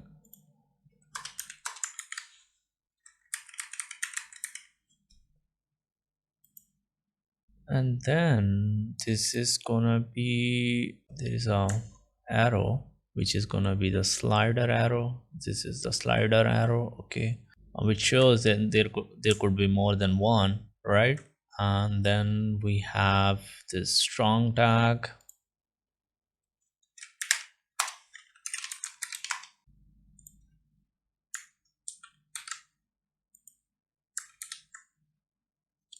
Then we have this could go in like a span tag, and or maybe p tag. I'm gonna make that in a span tag.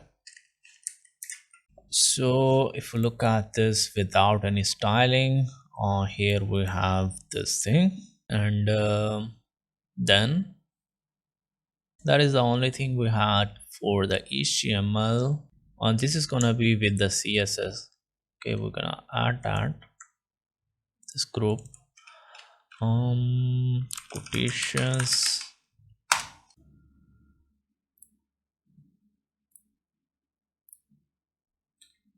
Okay, let's start styling this section. We had 10 pixel of margin from bottom, and then we're gonna do the same for this one also.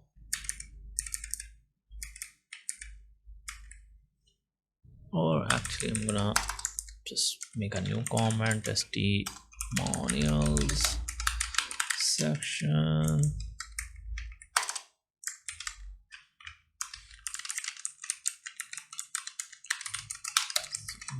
Header, margin from bottom 10 pixels, and I'm gonna prefix it with this testimonial section also.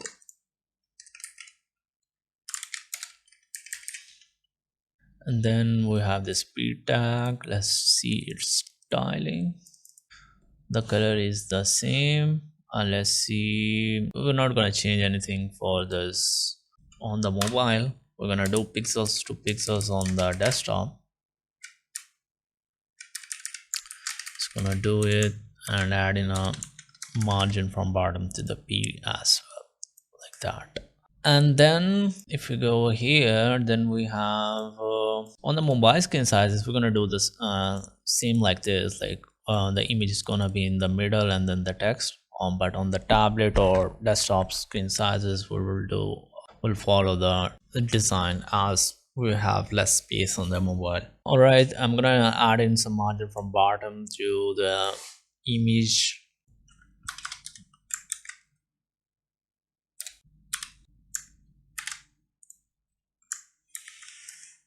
Let's say margin from bottom 10 pixels like that, and then we have this h3.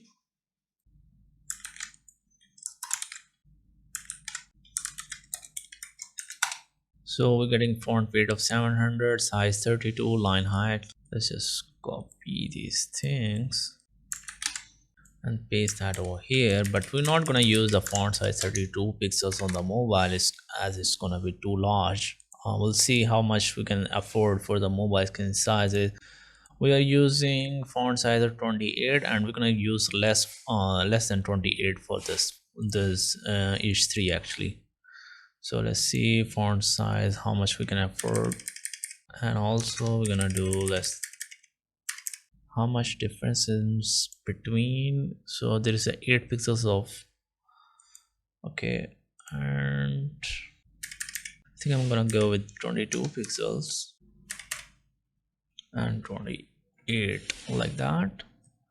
So I just copy this. I'm also gonna add in margin from bottom 10 pixels.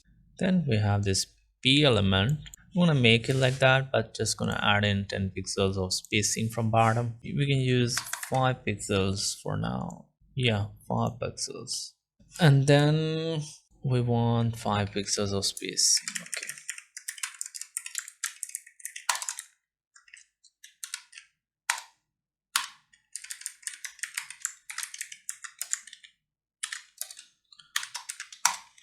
Margin from bottom 5 pixels. Okay, like that. And if you notice, like this is coming in line with this, and which we don't want. So I will give this span display of block. This span by default, the span is an inline element, so it comes like over here. So we want to keep this.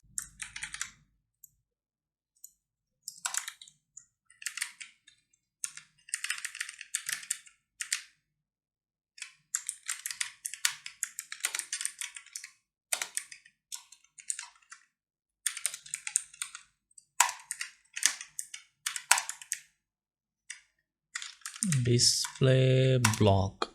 Okay, so if you give it a block and then it goes to the next line. Strong is also an inline element, so we'll do the same with the strong as well. And now this is a block level element. Now we can add in some margin from bottom. So actually I'm gonna do is just copy this thing and add in a 5 pixels of spacing like here, and I'm gonna press in Alt and C to word wrap. And now it's looking nice. The only thing which we want, which is left, is like to make a slider. So let's see, I'm gonna just copy this testimonial, paste it one more time, 2 more times. So we're gonna have 3 testimonials like that. And now what we want is to make them a slider. We're gonna add a wrapper class to this, testimonial slider wrapper. I'm gonna put all of this content inside of that, just here. And then I'm gonna go to my script file and then I'm gonna paste in my testimonial sliders wrapper class also. So now if you notice, this becomes slider also, and this is also slider. But the problem is its arrows should be like over here, as in the design we can see these arrows are here. So let's see if we can do that as well. So we are doing in line number 22, we are actually targeting all of the slick arrows and styling them like that. What we can do is give them our their wrapper class, so they would be only targeted in that. So their wrapper class is project slider, so I'll just copy this project slider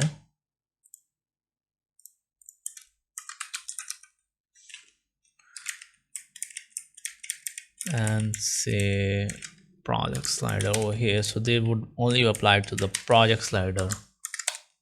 Okay, and now if you see on the project slider it's same like this, but on the testimonial one it is something different, right? And now we can style this, style these arrows for the testimonial differently. Okay, so I'm gonna target these and say testimonial. If their parent class is testimonial section, then we're gonna style them differently. We're gonna say border none, outline none, outline none,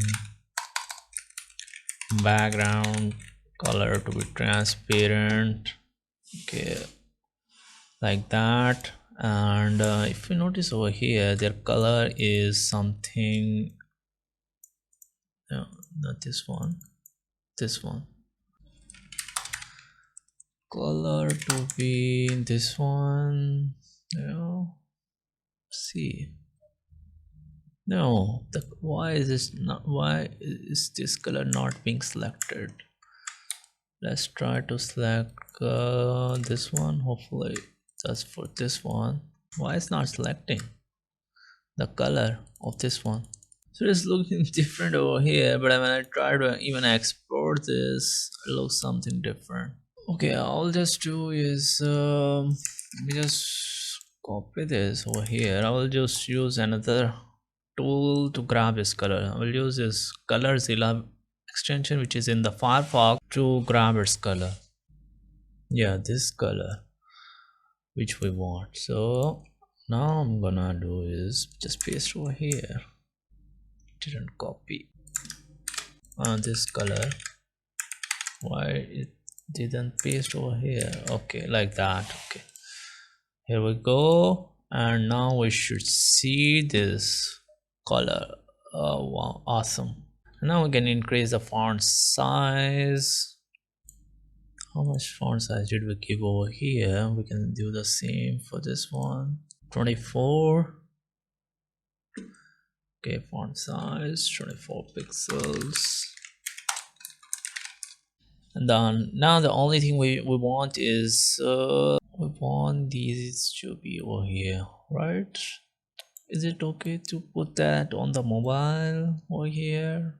Actually, you know what, like I'm thinking of placing on them on the mobile screen sizes over here, just like the previous one. Just gonna copy these all of these properties. Cursor pointer. I could use the same thing for both of them, but I would like style them differently on the tablet and desktop, so that's why I'm placing them over here as well.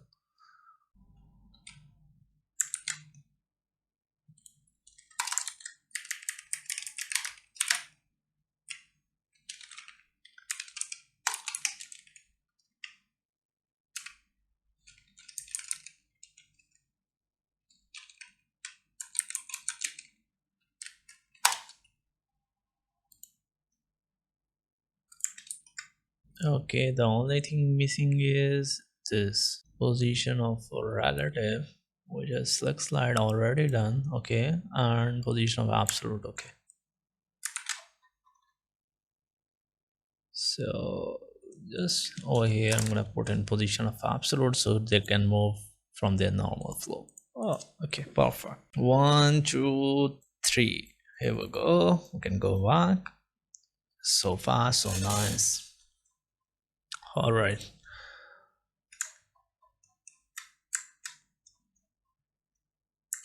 last section before the footer that we have is actually we didn't even put the codes. Let's put in these codes as well. For that, I'm gonna do is make this h3 position of relative, then add that into the before pseudo element, put it into the before of this one. Let's see how. So what is this, h3, right? Okay, and I'm gonna give this position of relative, and then I'm gonna target its before. Every element has before and after pseudo classes.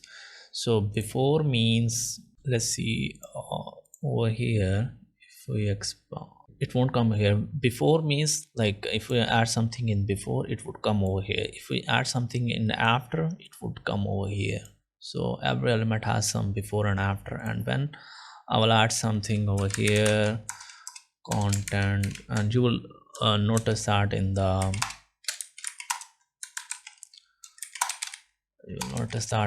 browser as well. Okay, let's see if it, yeah, right here you see that is before. Let me put in after, so you will see that after would come over here. So I'll just put in after also.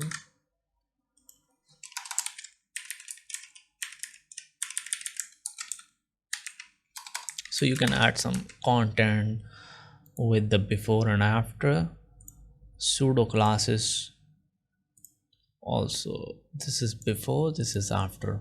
So you can even put in some content, like I put in empty because I wanted to put in the image. So you see like it's coming over here before, and then we can put in even text in the after as well, which is not recommended to do that in the CSS. If you wanted some text, you could use actually HTML.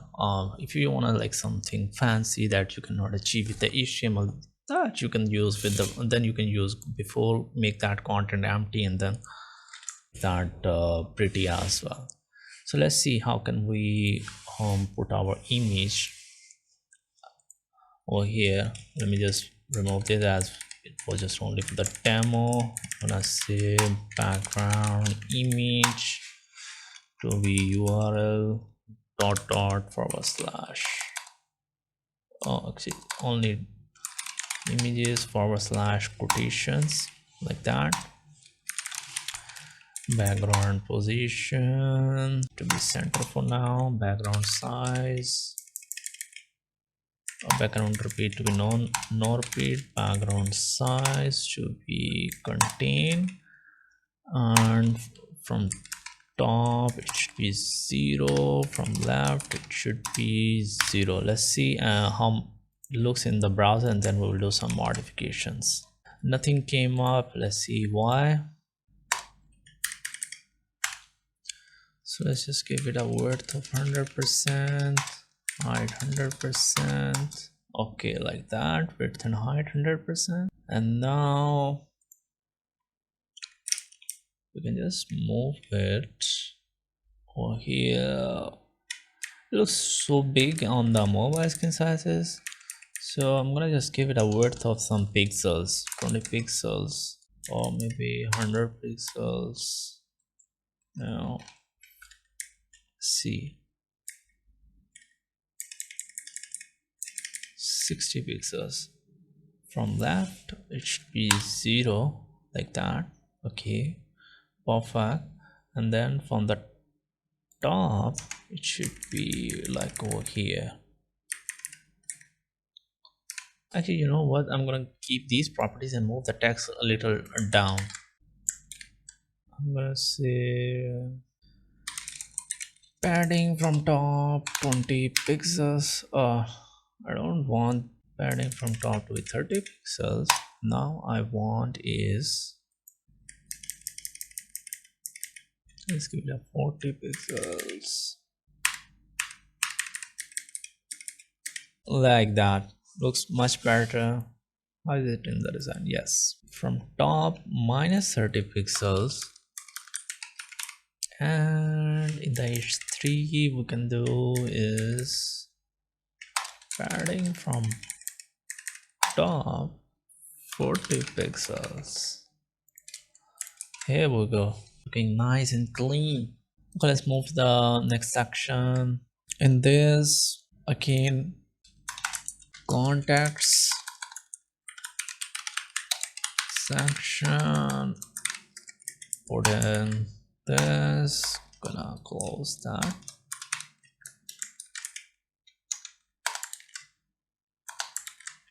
Like that.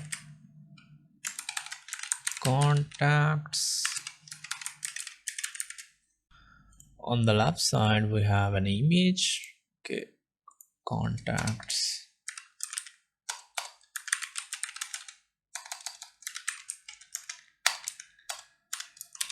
Image wrapper. Then I'm gonna put an image. Let's just export this image. I'm gonna rename that. Export contacts. Put it in this folder that we're working. Images / contacts. And on the right side we have some contacts content. Is to contact us, like that. Then we have a beta.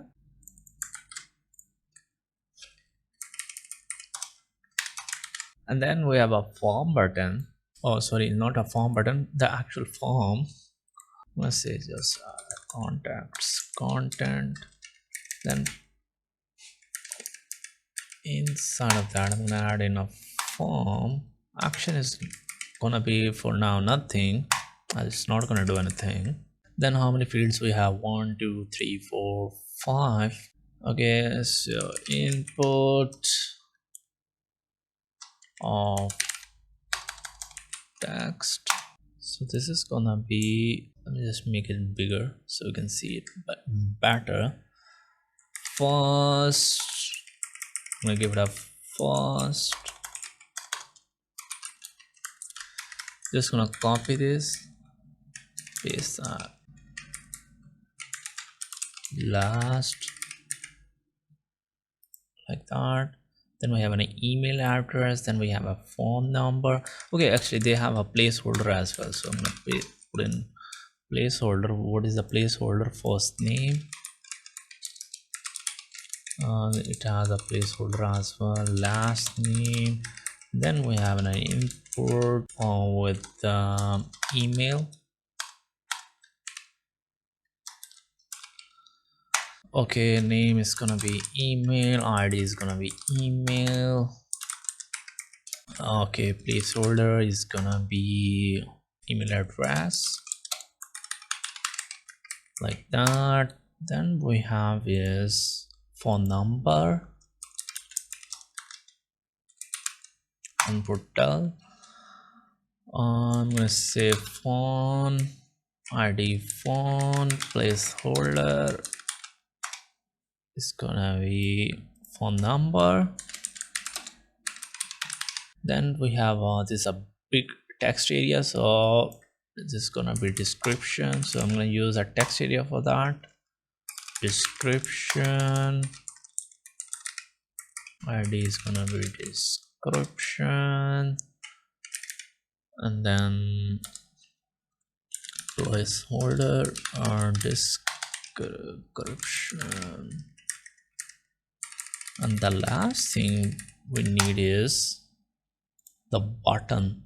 Okay, no, wait, we have something else also. We don't sell your email and spam. So this is gonna be an input of submit, which is gonna be a button, and it's gonna be get a code. Like that. I'm gonna give it a class of btn submit, and And we have this span element, which is gonna be this thing. We don't sell your email and we don't spam. If I look at this in our form, it's actually in the browser, it looks really ugly actually. Now it's time to make it look nice. First of all, I would like to add in some margin from bottom. Actually, I forgot to add in the padding. Did I add the padding over here? Yeah, I did in this one. What about this section, testimonials? Did I add this? No. So I'll add in the padding to these. Go to line number 56. Right here we can add in our testimonials, and then we can add in the contact one, and we can change this. Okay.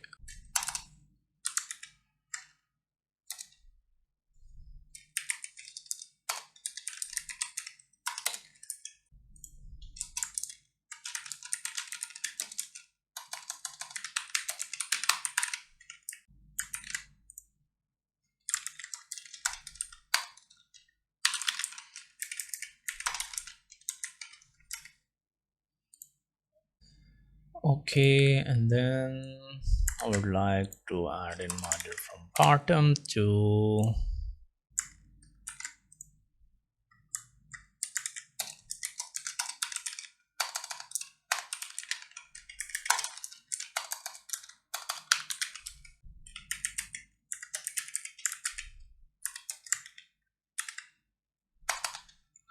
the p tag as well. Okay, and now we wanna style the form.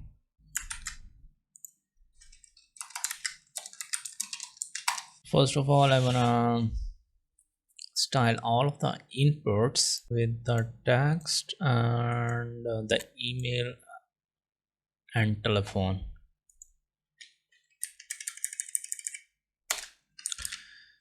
Input with type equal name. Is that how do you type in? Oh well, let me check it. Input type name target and CSS. That is how we do that. Let me just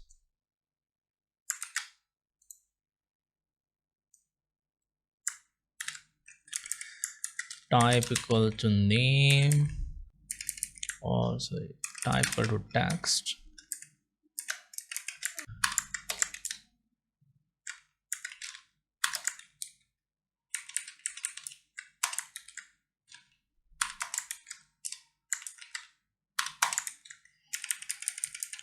Type equal to text and email, telephone.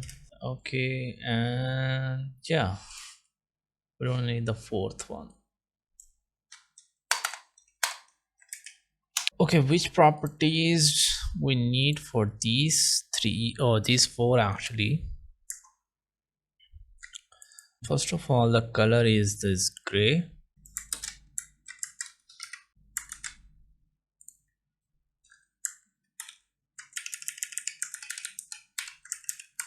Font weight is 400, font size is this, line height is this. Let's check it. Yeah, that is styled. And now we can go ahead and style this thing. If you notice, we have padding from top and bottom 14, from left it is 18. Okay, so we can give it padding from top 14 pixels, from right it doesn't really matter, from bottom 14 pixels, and from left it is 18 pixels, like that. And its width is gonna be actually 100% on the mobile. We'll see how to do that on the tablet. Okay, like that. And also we want the margin from bottom to be 5 pixels, like that. And the border color is, let me see which border color is that. It's the, actually I think it's the dark color that we have been using. Yeah, the dark color. So I'm gonna say border color is gonna be 1 pixel solid dark, like that. And what else we need? I think we're good to go with imports, these imports on the mobile. And now we can go ahead and style the description one.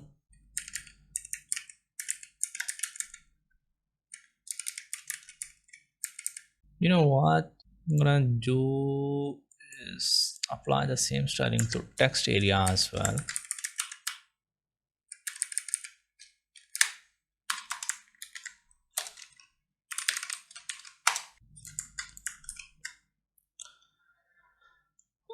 Okay, and now we have to style the button, the last button. I'm gonna actually decrease this number of columns. I'm gonna just go with the 20 for now. On the mobile screen sizes we'll see on the desktop, not the actually the number of rows, with the 5 rows, like that. And let's style the button. I'm gonna select all of this and then say type equal to submit. And then I'm gonna say background color to be this. I'm just gonna copy paste these properties. We don't need all of them. I'm gonna remove the properties that we don't need. We don't need this position of absolute. We don't need width for now. We don't need height, left, top. We actually need only these two for now. And the color is white on top of that dark color, white, and this could be dark. Okay, the font size, font weight is just here. We can paste these properties and here we go. And the border is, I don't see any border, so I'm gonna remove the border from this button. Border none. Here we go. And I'm just gonna add in one more property, display inline block, in any case, if it to take in the full space that it has. And then we can, last thing we can style is this span element that we have.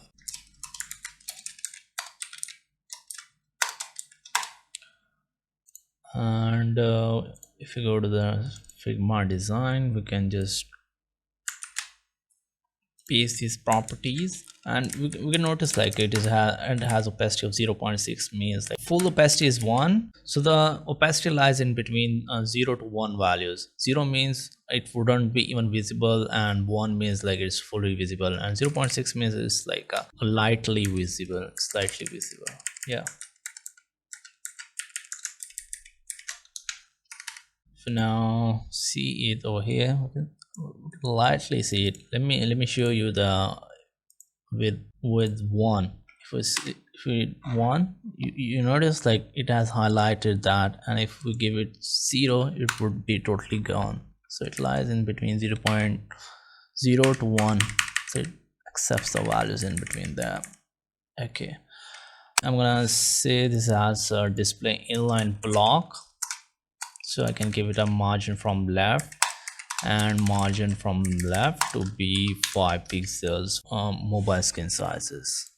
Okay, let me just refresh this to see the effect, and here we go. We can see the effect, 5 pixels. We can see the yellow margin. If I zoom in for you, so that is the context section that we had. Let's finish it on the mobile screen sizes. Let's finally design our footer that we have. This footer.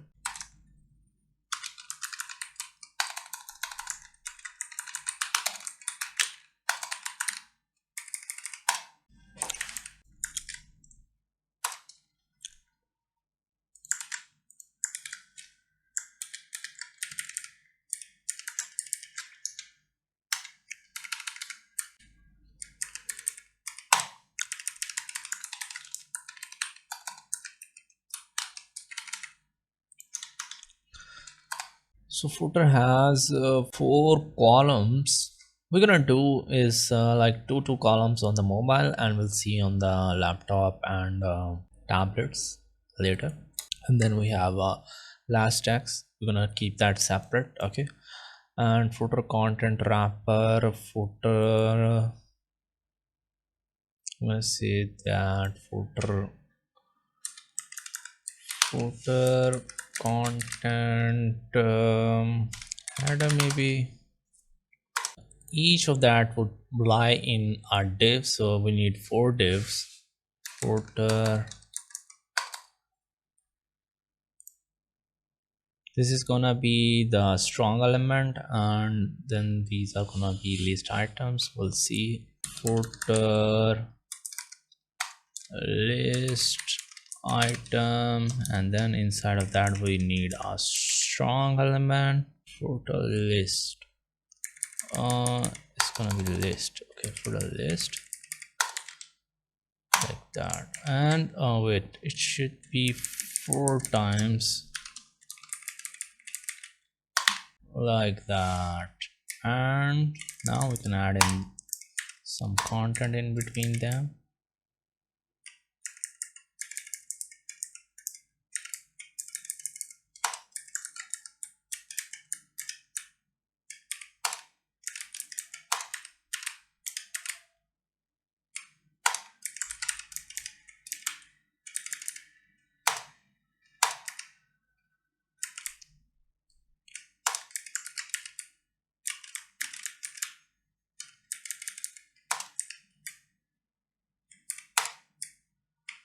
So first is the web name, whatever is that.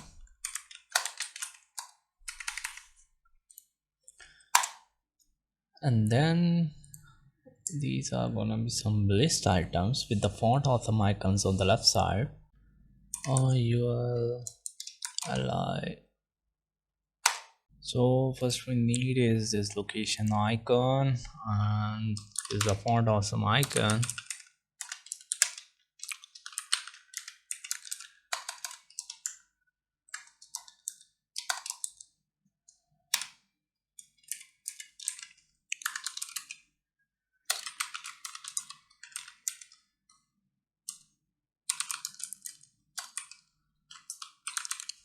Here we have this font awesome icon, and then just on the right side we have some text that we can paste.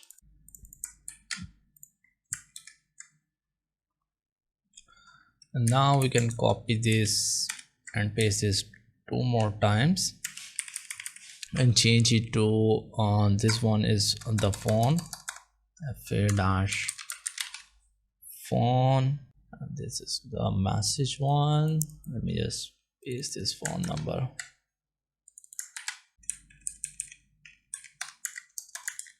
And this is the in message li fa for envelope, and it would automatically add in for me.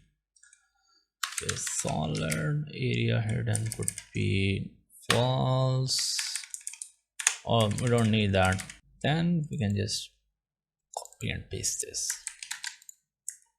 All right, wait, it didn't add fa solid, fa envelope, fa solid. Here we go. Okay, let me just style these. Footer list and then strong element.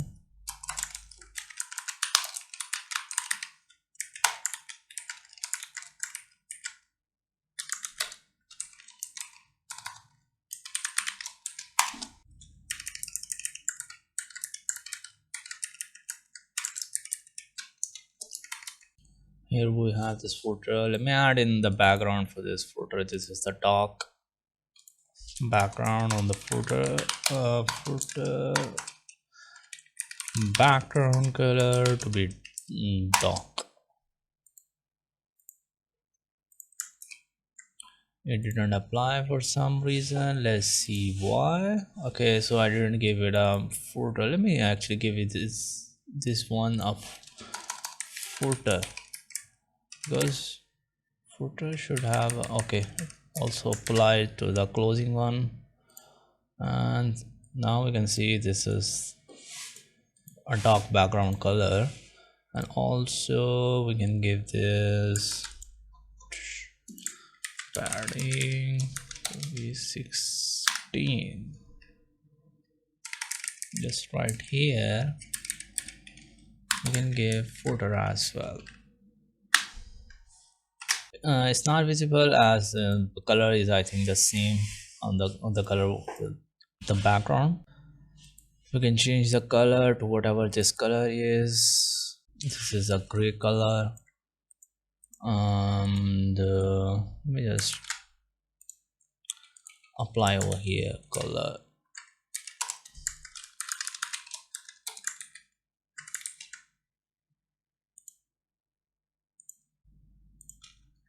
Is a gray color what I see? Yeah. Okay, now we can see this. Let me just give it a display of blocks. I can give it a margin from bottom to be on 10 pixels. We want to target the li inside of that. Okay, footer list ul li I, and I want to say margin from right to be 5 pixels. Maybe more than that. Let's see, 10 pixels. And also I want some spacing from their bottom as well, so I'm gonna select this margin from bottom, maybe 6. Yeah, 6. And then I'm gonna see is font properties,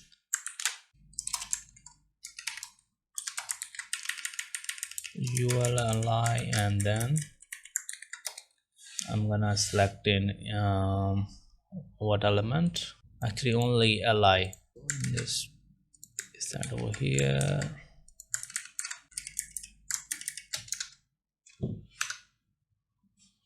Okay, now we have this one. Let me add in the second one. This is quick links. Also this should be okay. I already added text keys.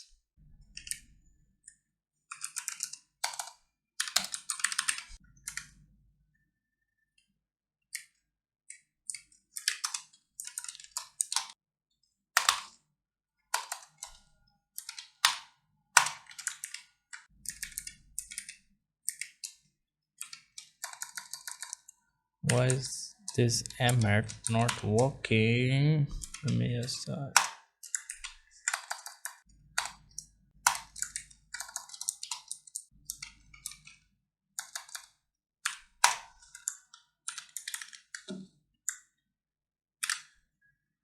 home, about, project, and contact.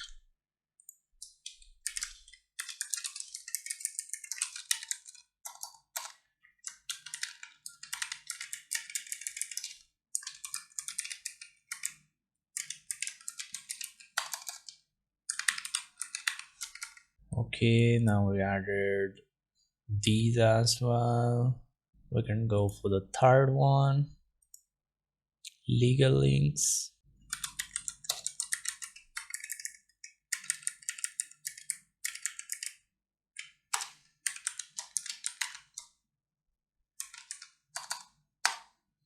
I don't know why is the emmet not working properly.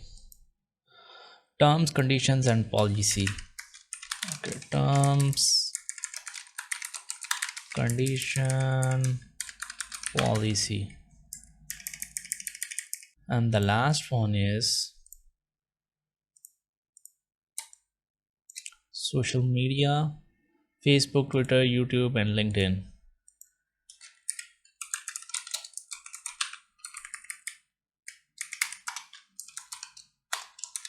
ULLI, and inside of that it should be an A tag because these are actually clickable. Facebook,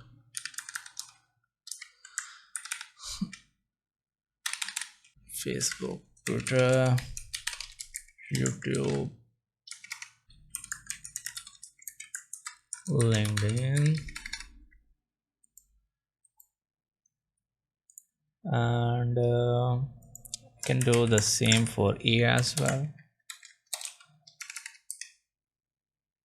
And text transform, I can give that capitalize, that would automatically capitalize the first letter. All right, and why is this okay color to be gray? Okay, let's see in the browser if we make them display flags wrap to be wrap, and giving them width calc 100% divided by 2 minus 20 pixels, margin 0, auto 0 0, like that. Does that look okay? I think so, it looks okay, so I can give it a try. Footer content header,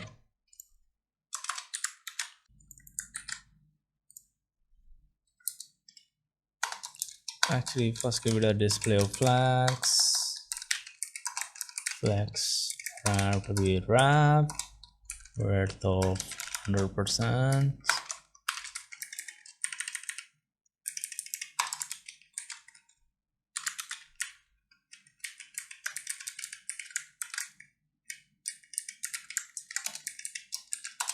width, I'm gonna actually divide these into two, 100% divided by 10, 20 pixels, and I'm gonna say margin from right to be auto, and all the other sides to be 0, sorry, 0, like that. In my opinion it looks okay. We could just see if we could give this margin from bottom as well, 5 pixels. Yeah, if we could give some margin from bottom as well to this 5 pixels, looks much better. So instead of giving that like that, so we can give it margin from top 0, 10 pixels from right, from 5 pixels from bottom, and 0 from left, like that, and it looks much cleaner and much better. And the last thing that we have is this copyright tag, footer copyright, let me give it footer content copyright, and then I'm gonna give it a p tag,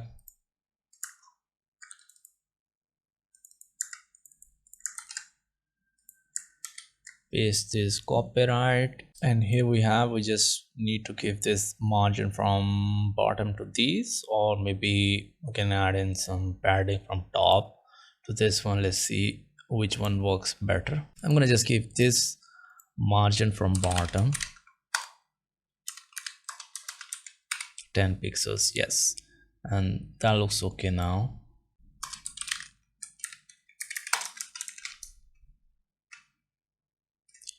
And then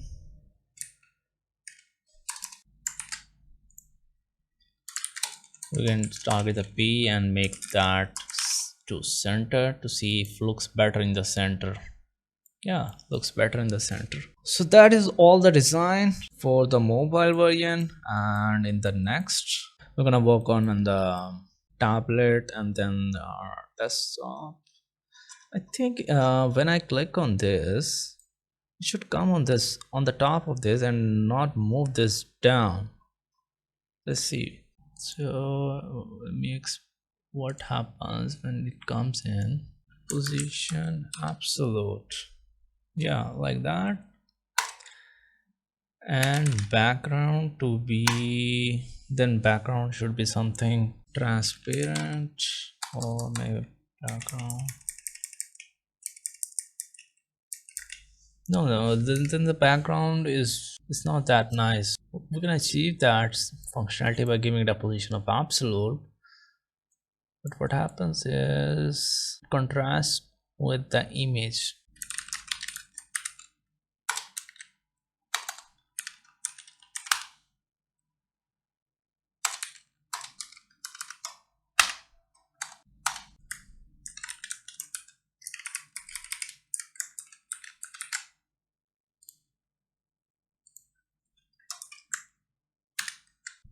Looking better, padding from bottom 10 pixels, 16. So we'll give that 16 to bring in the consistency. All right, man.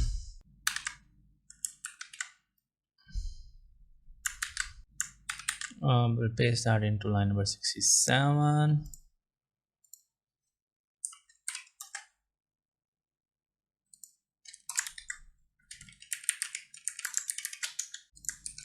Looks nice. All right.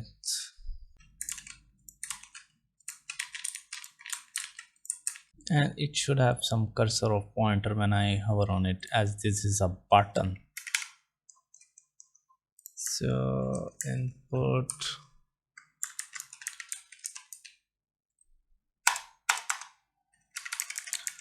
cursor pointer.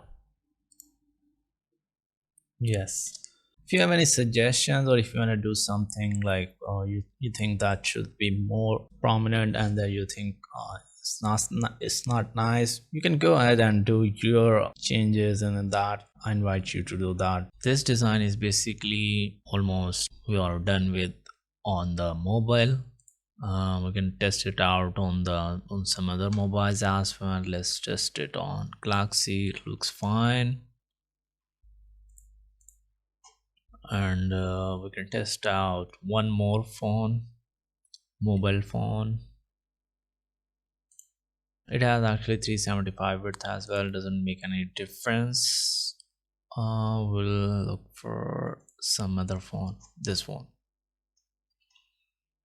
So it looks okay on, I think so, on every mobile phone actually, right? And now we can like start developing it on the tablet screen size actually.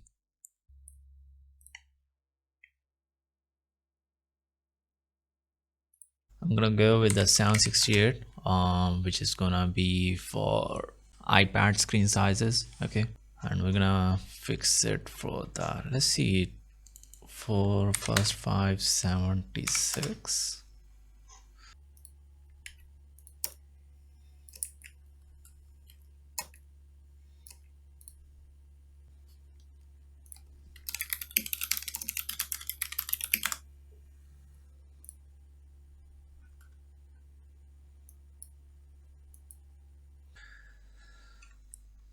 We'll do some alteration for this screen size, as I think like some of the stuff looks off from 576. Okay, we're gonna add a breakpoint for this, as we are going from mobile to desktop. So it's gonna be at the rate media screen and min width.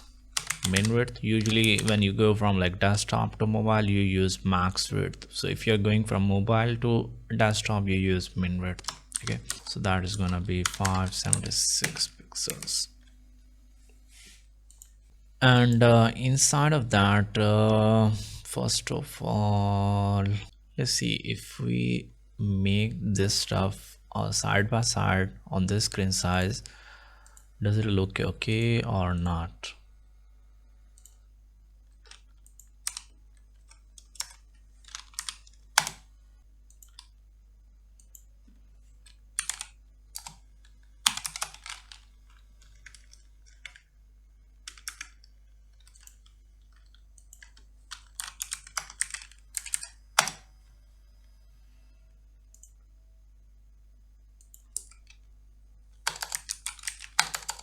I'm gonna give it 50%.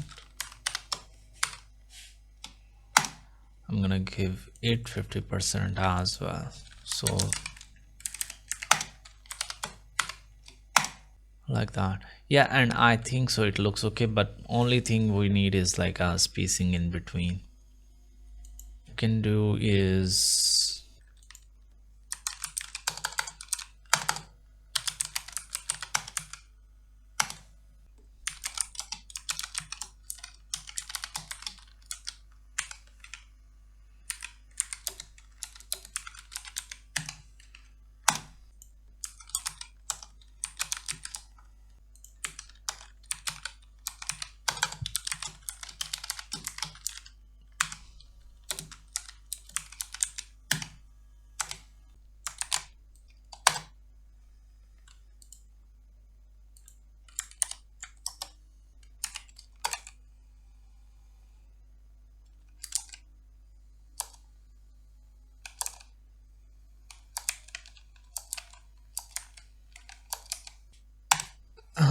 like that. I like it. So I'll just target this, say display flags, so that would make that side by side, and I would say justify content to be space between, which would like add in equal spaces in between if there is space, and flex wrap to be wrap, like if the content overflows, then it would wrap to the next line. So if I refresh this, it's gonna be like this because the content is overflown. But now I want to like give them like 50-50, so I would do is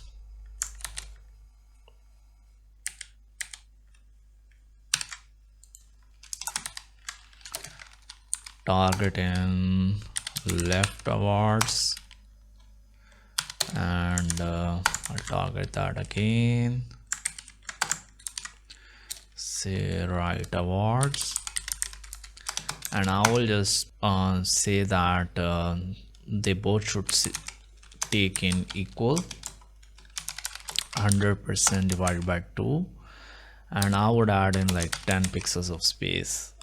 Like 100% divided by 2 would like give them like 100% divided by 2, like 50-50, okay, like that. And if I add in like 10 pixels of space, which is gonna add space in between from both of that, like 10 pixels from this and 10 pixels from this.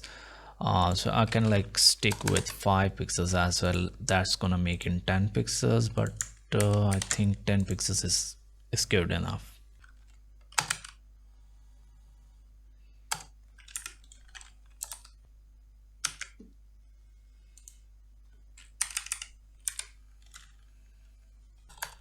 I'll go with leftwards to be only 100% divided by 2, and this one should be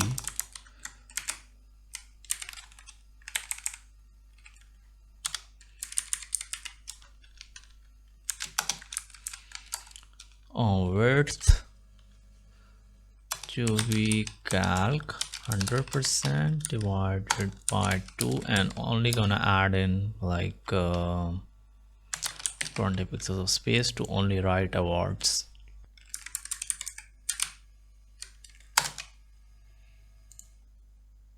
Ten pixels. Yes, it's a little down, but it's okay.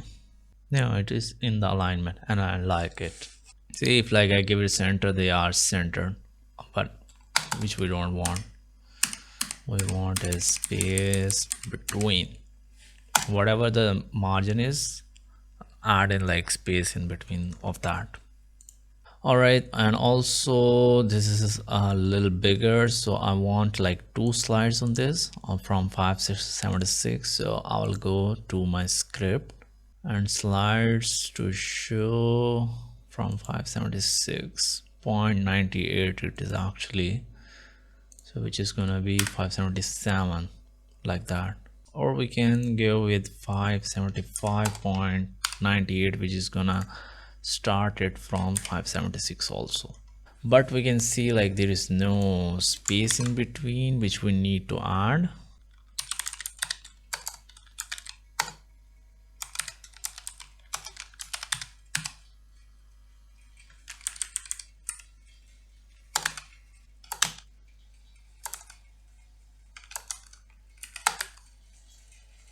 think so 50 pixels is good enough.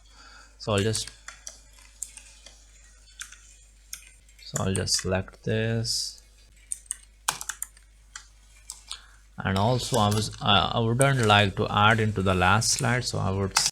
So it's looking very okay on the this screen size, but it's causing problems a little on bigger screen sizes. So if I go to maybe 500, so it makes some issues.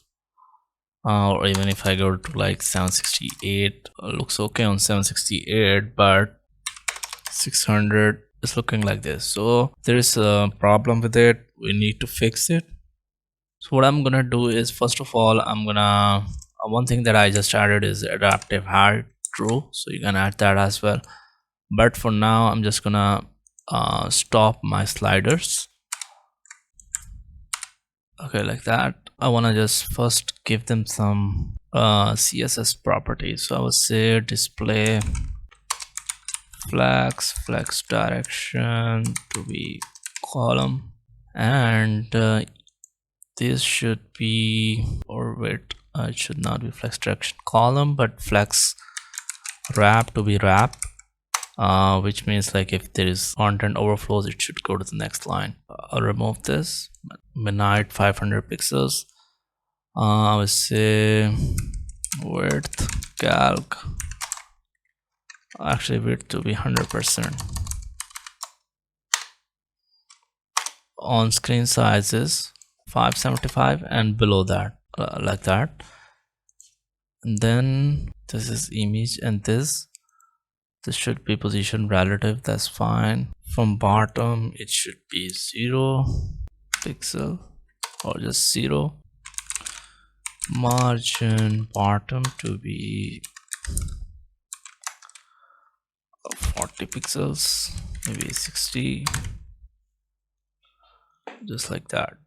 I will apply all of these changes that I just did in my CSS.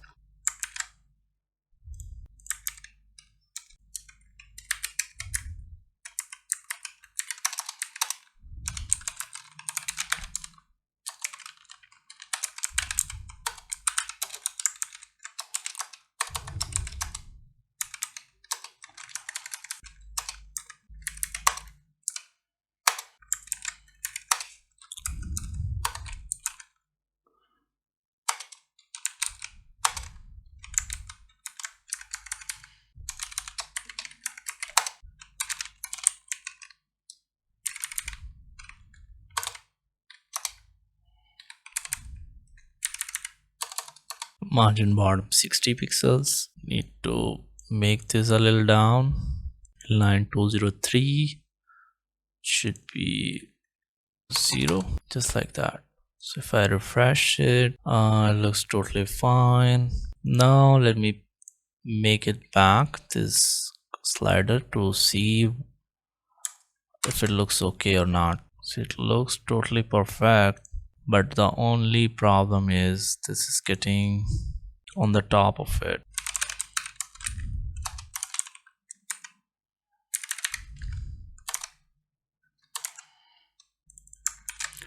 So I'll target my projects header in my CSS again.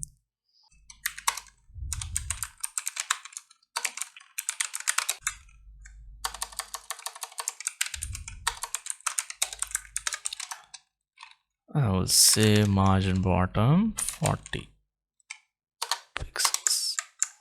So it is trying to adjust according to the screen sizes.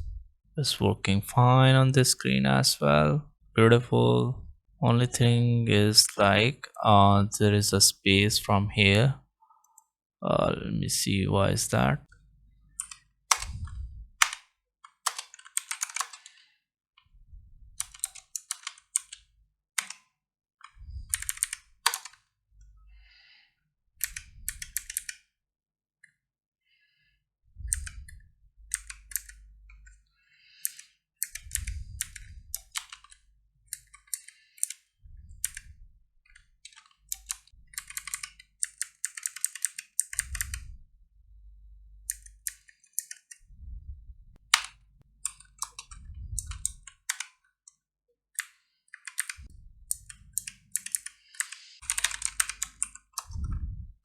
Okay, the problem is there is a margin from right that is coming of 15 pixels.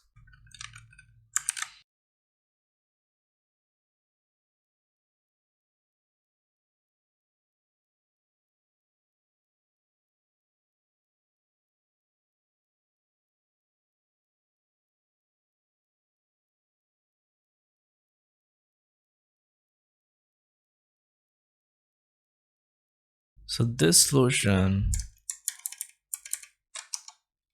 for Slick Slider somehow works from this website. Shout out to them. It's a slick list. Removing from the slick list from left and right 10 pixels, and to actual slides adding 10 pixels from left and right. So that fixes the issue.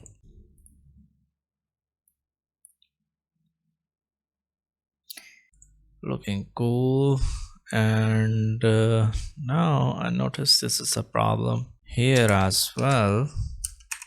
It looks okay on this screen size, but as soon as I do the responsive thing, it messes up. Let's see why. Let me remove the slider again for now.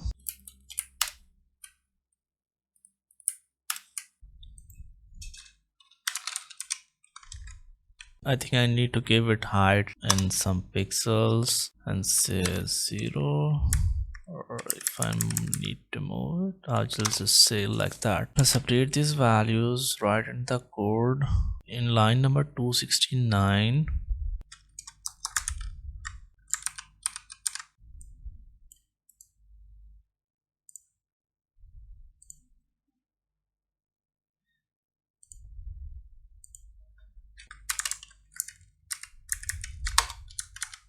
Okay, now if I zoom in or zoom out, it stays the same. Let's bring it back to see if it messes again or not with the screen sizes.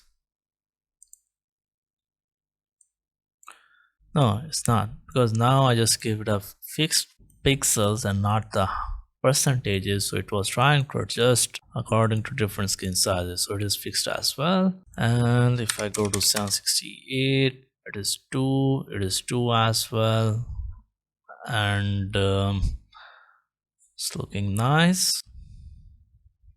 I think these sliders are done for now. Next thing we can do is actually, this is looking very big on this screen size. Let me see on the 575 first. Looks bigger over here as well. Let me see, like if I do display flex wrap to be wrap, and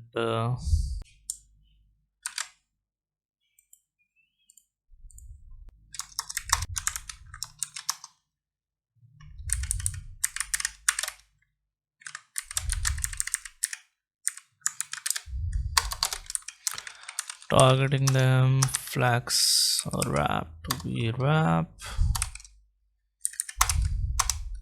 then targeting our this div and this div. So I'll just give them as a same class, both of them are same class. Contact, maybe I would give it content part,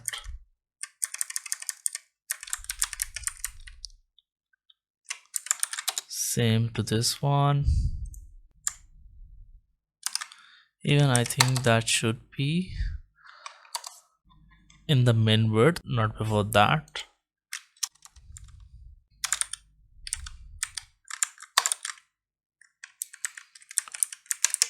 Display flex wrap, then we can use our contact part, say width. I'm gonna divide it 100% divided by 2 minus 20 pixels, like that. And then I'm gonna say margin 0 auto 0 0, like that. Let's see.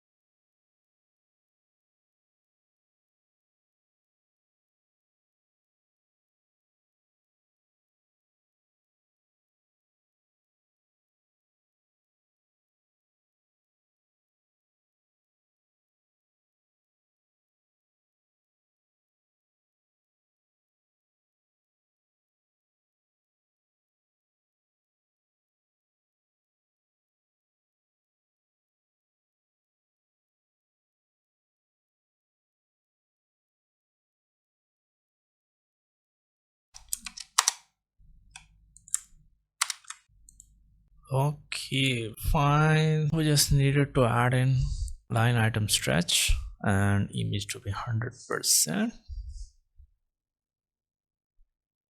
And now we need to actually add in space in between them as well. Okay, so width calc 100%, or even we can do like that and then say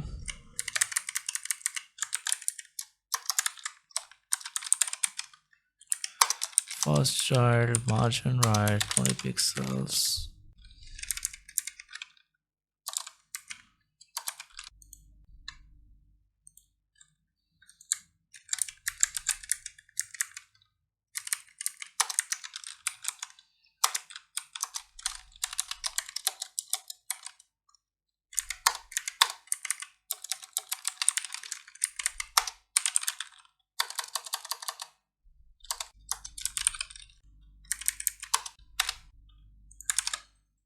We need to remove justify content center, otherwise there will be some spacing in between.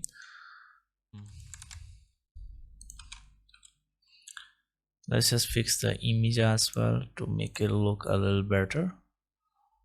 So say object fit to be cover and object position.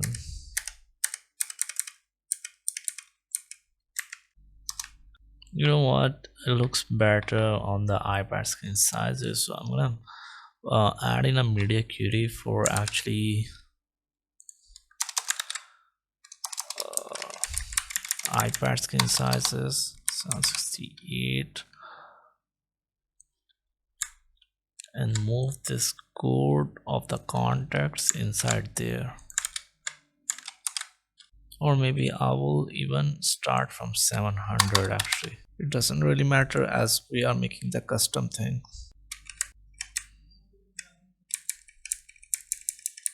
From 698 or even if we go like 650, what about that?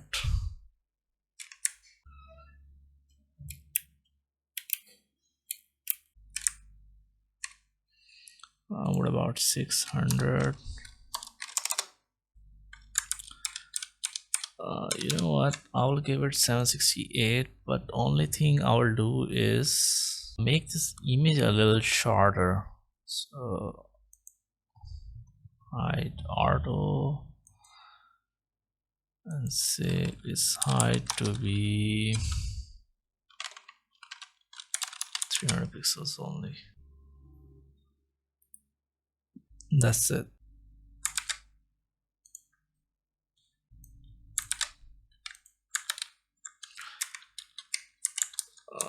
Say height auto and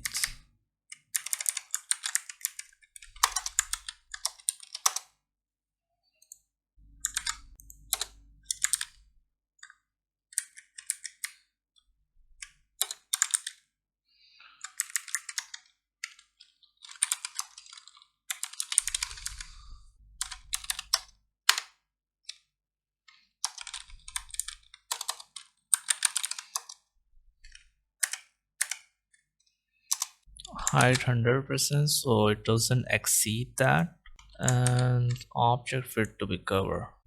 Then moving on to here, now I will remove its height again.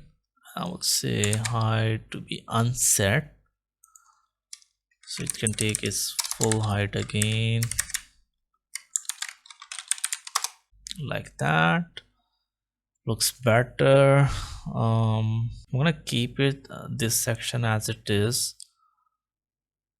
on the till 991, and then we will design the final part of this, which is the desktop. I think it is okay on this screen size as well, and then we will do the final fixes on the desktop for this one also. Let me see like if we can add in more changes to this.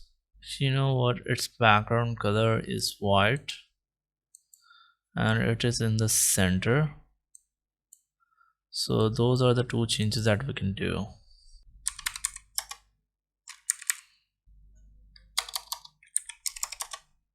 I'm using this background color. Maybe this updated or somehow. Not sure about that.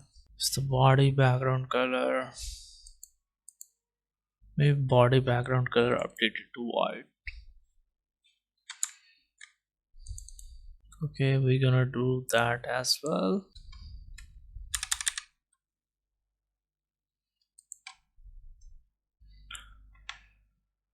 Next thing is we're gonna make this to the center.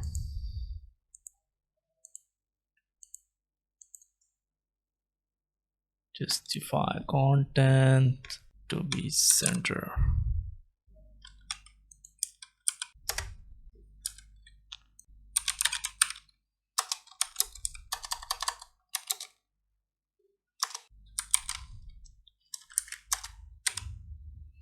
And align items to be center. In line number 399.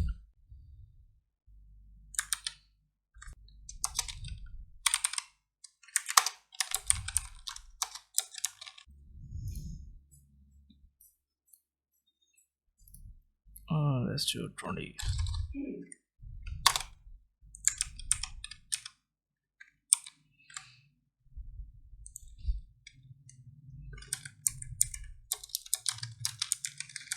Ten pixels from here as well, then margin from right to be 10 pixels. Just like that. 10 pixels from right, 10 pixels from this left actually. Margin left, 10 pixels like that. Okay, now there is a 20 pixels of space, looking okay, nice. Maybe we can just make his font size a little bigger on this thing.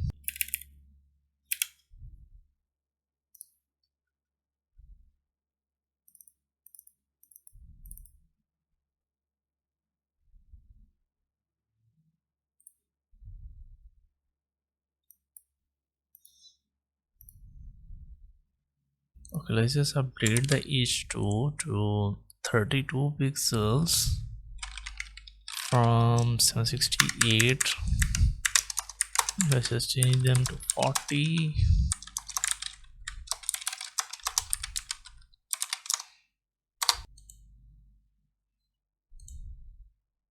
This thing is fine. Okay.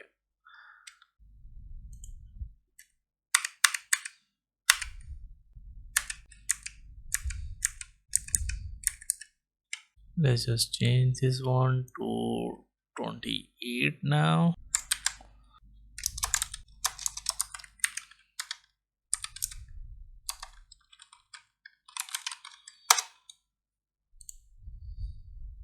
There is no margin bottom.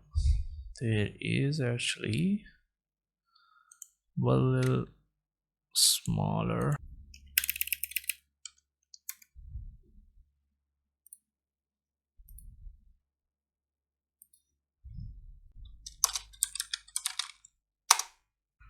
Let's just update it, this one to actually 20 pixels.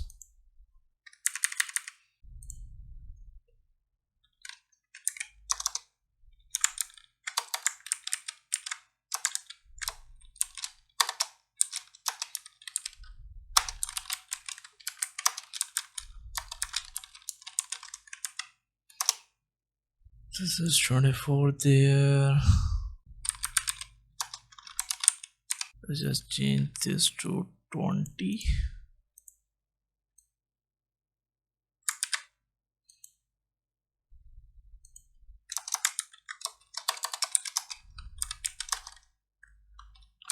Or maybe 18, margin bottom 10. Or even we don't need margin bottom now for this one. The last is artist. Maybe we don't need to change that, but let's see. Font size 18. Maybe we need to change it.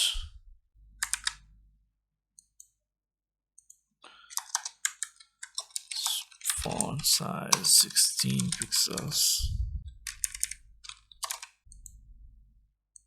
So we're gonna keep both of them to 16, or sorry, 18.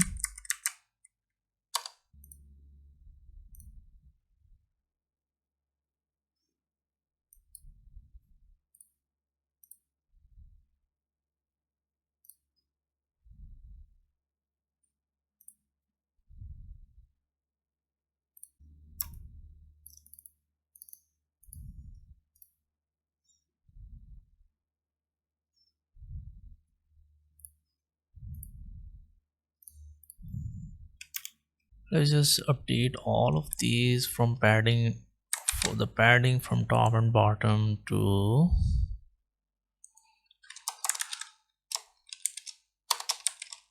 20 pixels for now. And then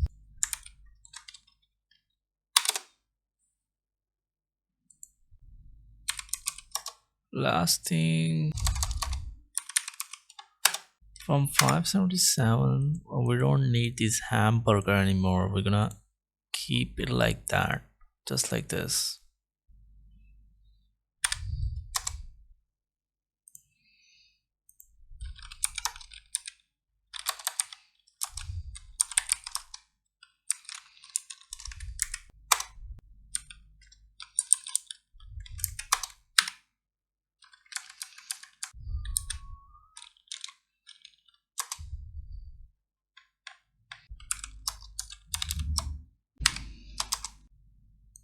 Okay, so we're gonna make it side by side from the media query, which is 576 pixels. So I'm gonna say nav df justify content space between, and now I need to remove some of the properties from this UL. So I'm gonna say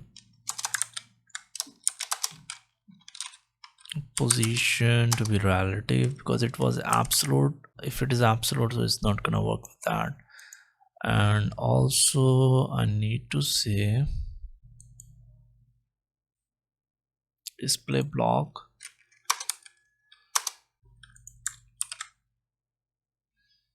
like that, and I would also hide in my this button.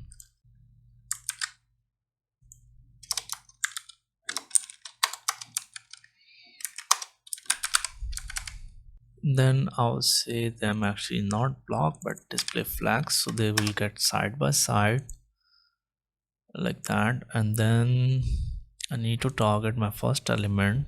There's a padding from top, so I need to remove that from there. I'll say padding top 0, just like that. And then justify content space between. Okay, so I think it is taking width of 100%, so I will just remove its width 100% as well. I'll say just width unset for now. And now I need to add in a little bit of fonts. First, before font styles, I would say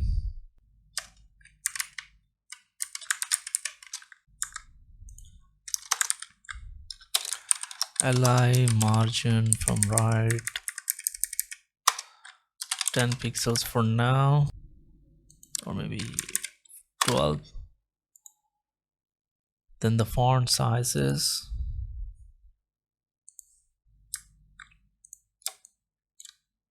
what is the font size?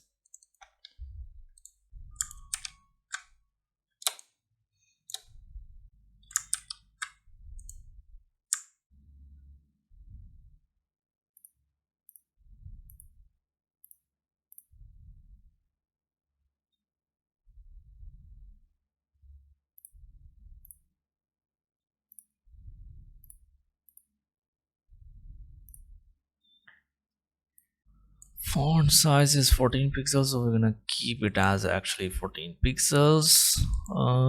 Just I'm gonna add in actually instead of 12 just 20. That's it. So that is, I think, all for tablet skin sizes as well. Let's just preview it at 768. It's okay, it's totally fine. One last thing I actually want to do is like put them like a space in between, so it should be here. Then I think it needs some fixes in HTML as well. Yes, it needs. So that would be footer.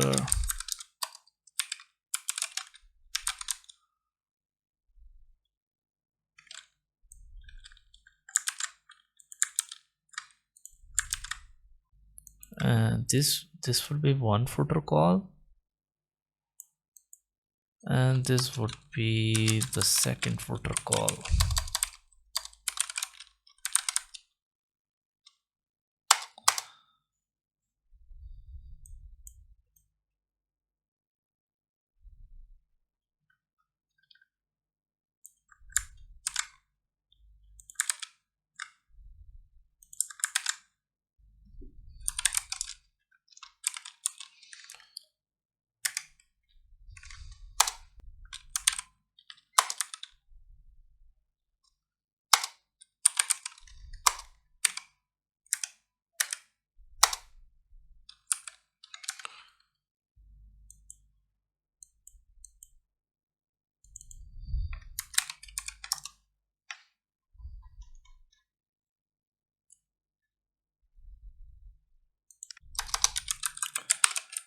Footer call.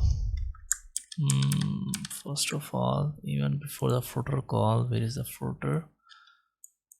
Content header.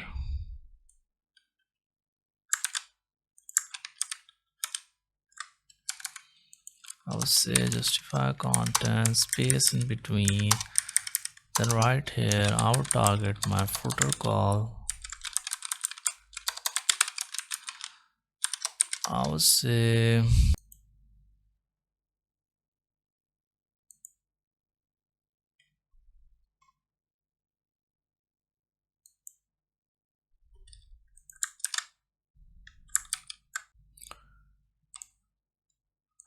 would give it an extra class footer.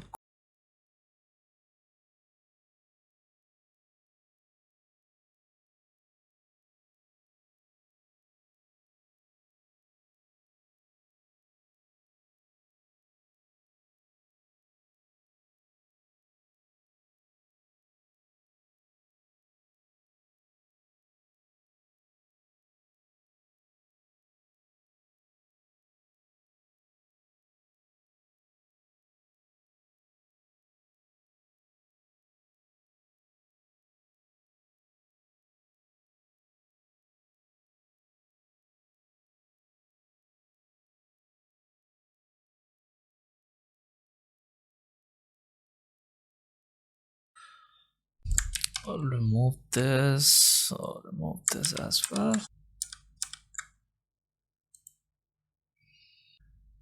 Add in a spacing from the bottom, a little 10 pixels.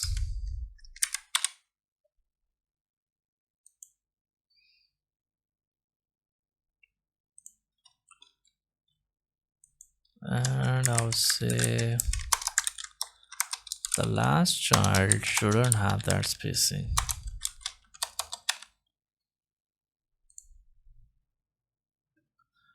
Here we go.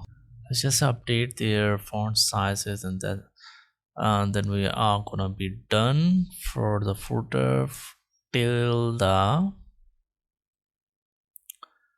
tablet screen sizes.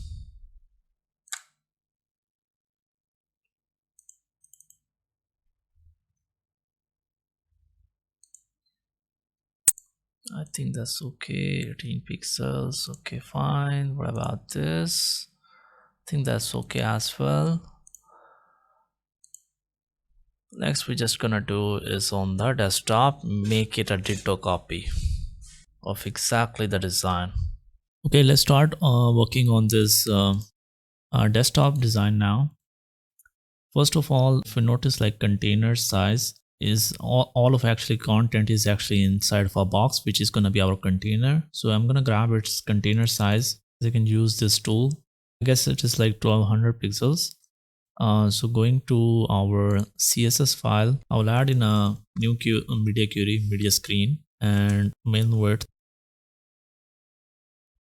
of 992 pixels. And here I will just say container and max width 1200 pixels.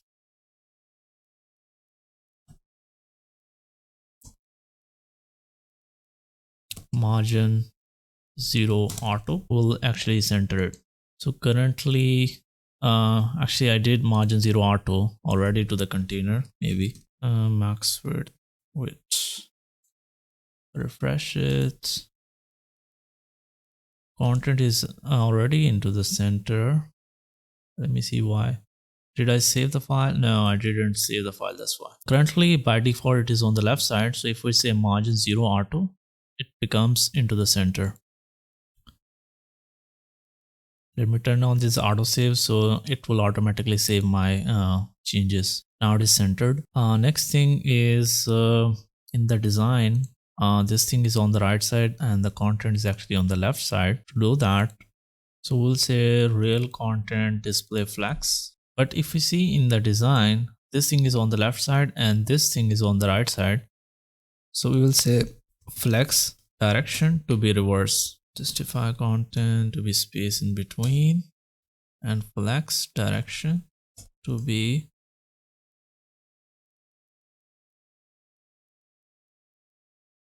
row reverse actually. Justify content space between is going to add in the equal space in between. We'll just copy all these properties to the real content wrapper.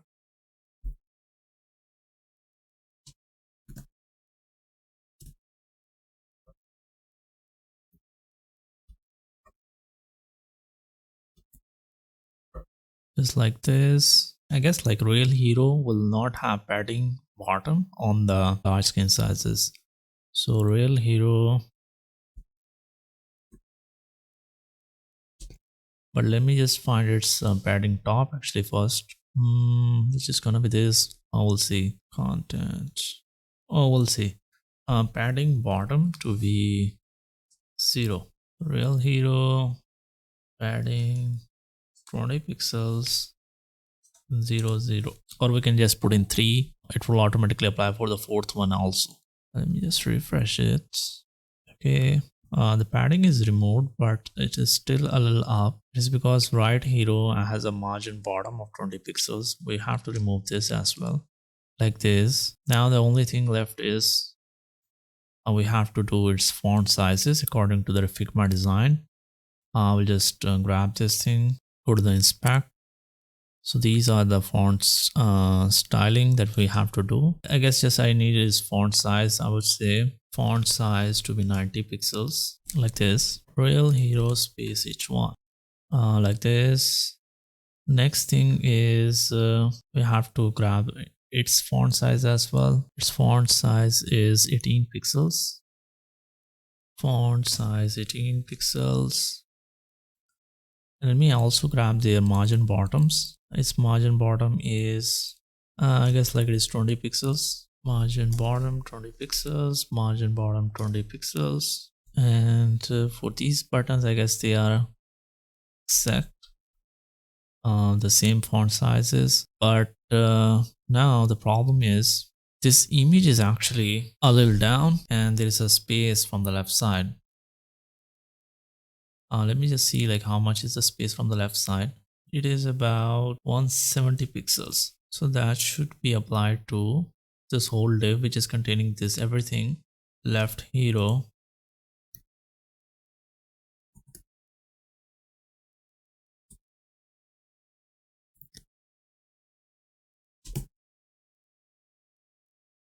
So left side is fixed, but the right side is a little down. And what is its width? It's not giving its width properly.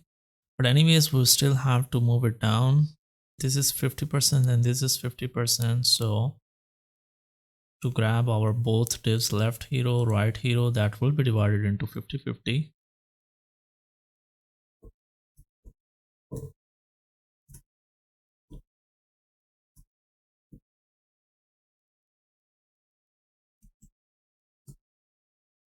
Okay, the size looks okay, but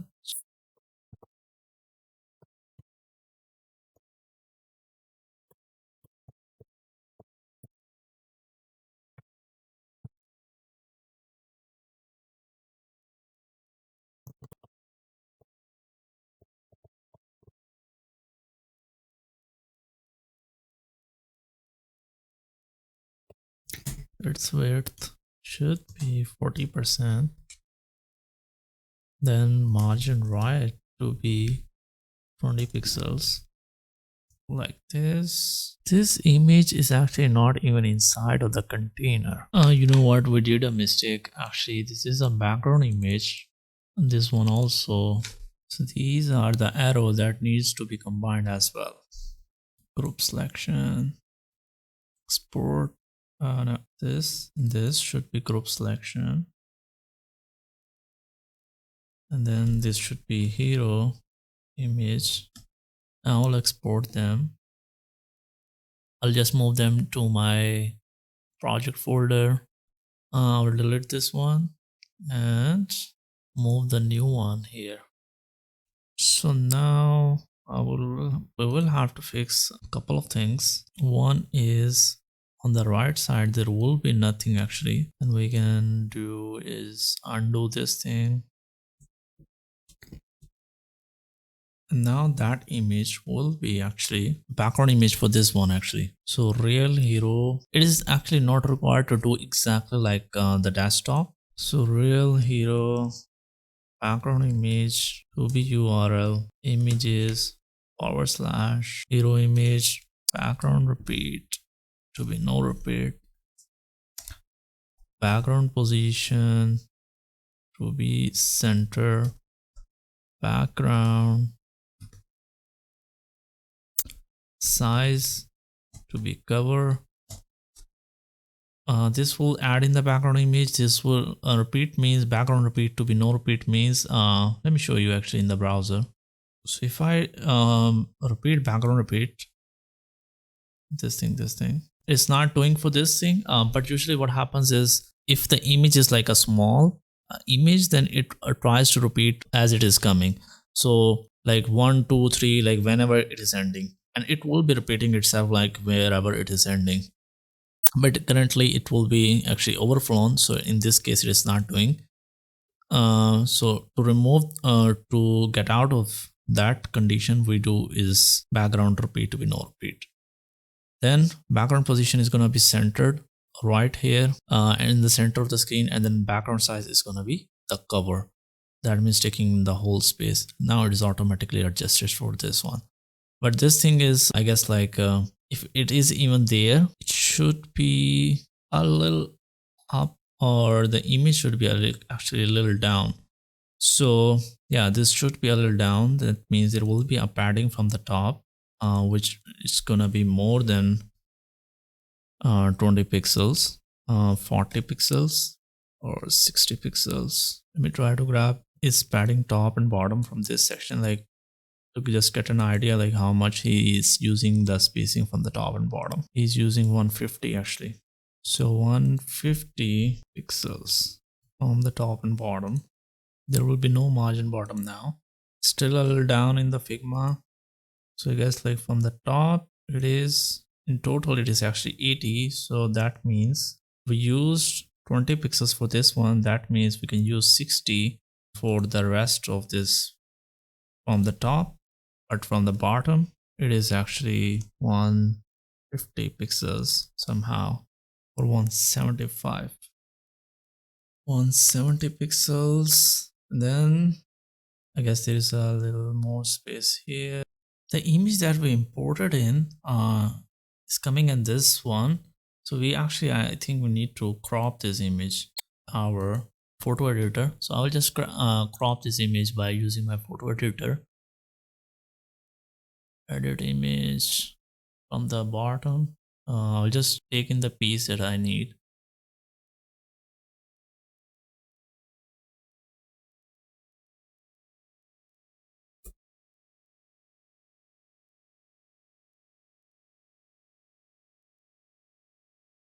Here we go. So actually that was the issue with the image itself. Here we go. So that should be, now it is exactly like a Figma design. Let me check if there are any alteration. Okay, from the top it is 150 pixels. No, it is not 150 pixels.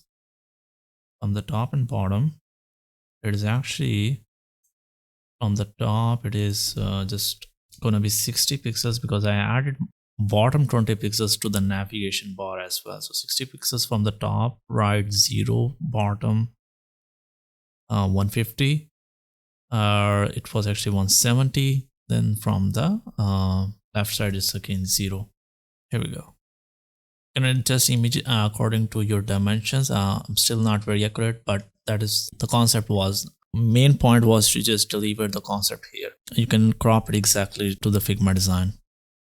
So that is the home section on the desktop done.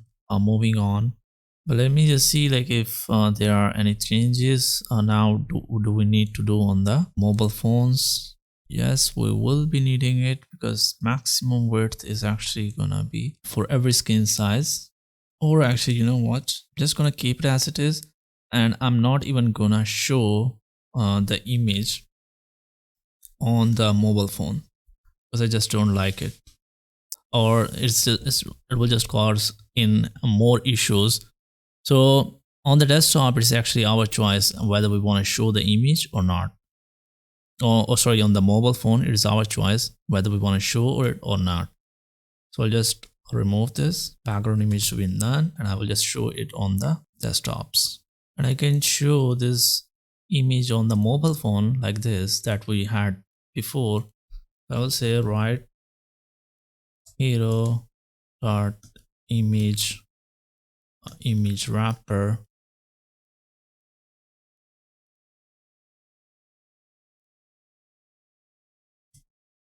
to be displayed to be block on phone screen sizes and display none to be on the desktop screen sizes. This is like this, so I will just grab a different image that we had earlier. For if I go back.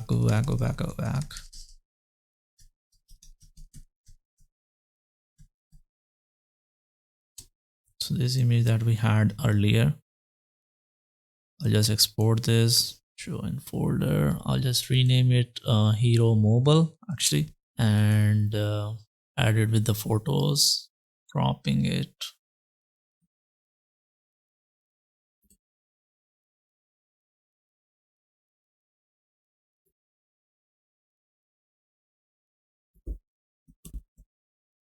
To make it a full width, I will just say 0 and minus 16 pixels. Margin bottom 20 pixels. Okay, so I'll actually say margin 0 minus 16 pixels from left and right, from bottom 20 pixels like this. Line 154.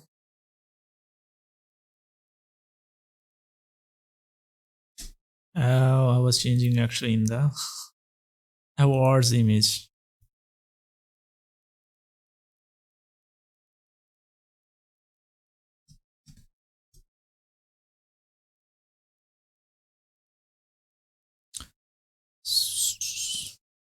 Very bad, very bad. Hero image wrapper. So right hero dot real hero dot right hero dot hero image wrapper, and then I will say margin to be 0 minus 16 pixels. Now it goes full width.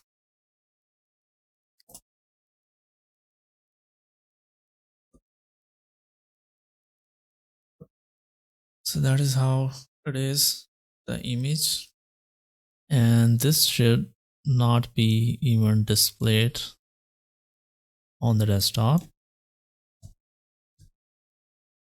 like this.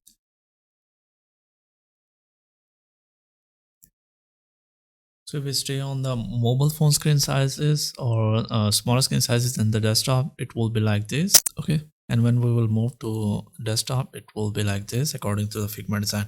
It is actually our choice on the mobile phone screen sizes because the design for that is not provided by the designer. Next thing is let's just quickly do its measurements. I guess like that was 150 pixels from the top, and let's do measurement from this bottom.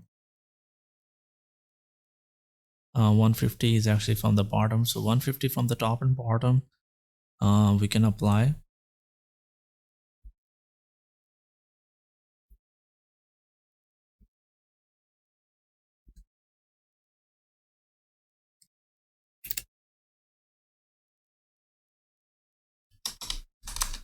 So this awards section is gonna be padding from top and bottom 150 pixels, and from left and right it's gonna be 0, like this. Nice and clean. And moving on, h2 is gonna be 48 pixels, and because this 48 is gonna be same for all of them, all h2s, so I'm just gonna grab all of my h2s actually. So in this I'll just say h2 to be font size 48 pixels.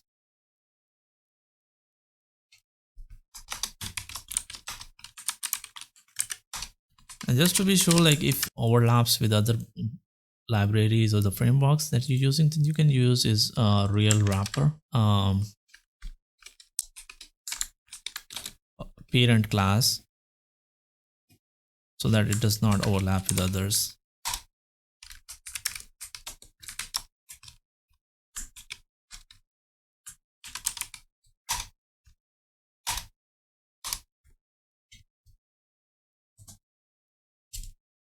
All right, h2 is like this. Next thing is the paragraph. The paragraph size is gonna be actually the same, so I'm not just gonna change it because this is 24 pixels.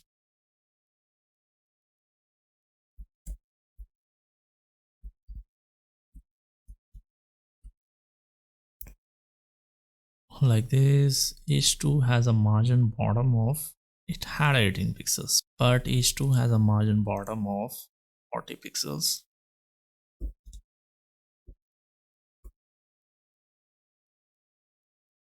Then P has a margin bottom of 40 pixels as well.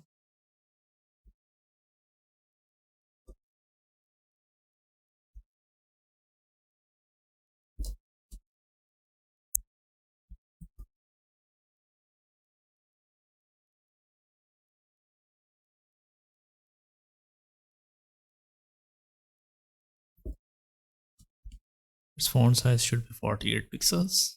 Next thing is actually the space in between these two. There is a 125 pixels of the space.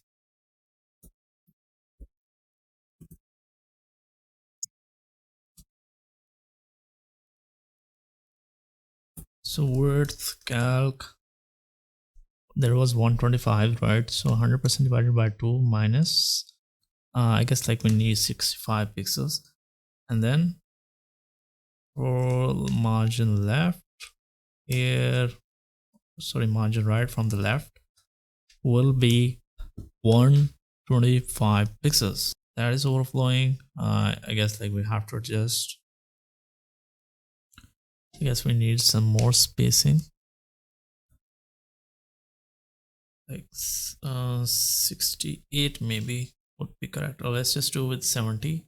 Maybe there is more spacing coming in from somewhere. So I guess we are done with this section. Moving on to this one, I would guess like these are the three of them are showing this is not what we want, and like this is coming as in alignment with the container as well. So I guess like this is some kind of mistake, and we'll show 3 of them. And to show 3 of them, I would say not on Slick actually, settings, it should be actually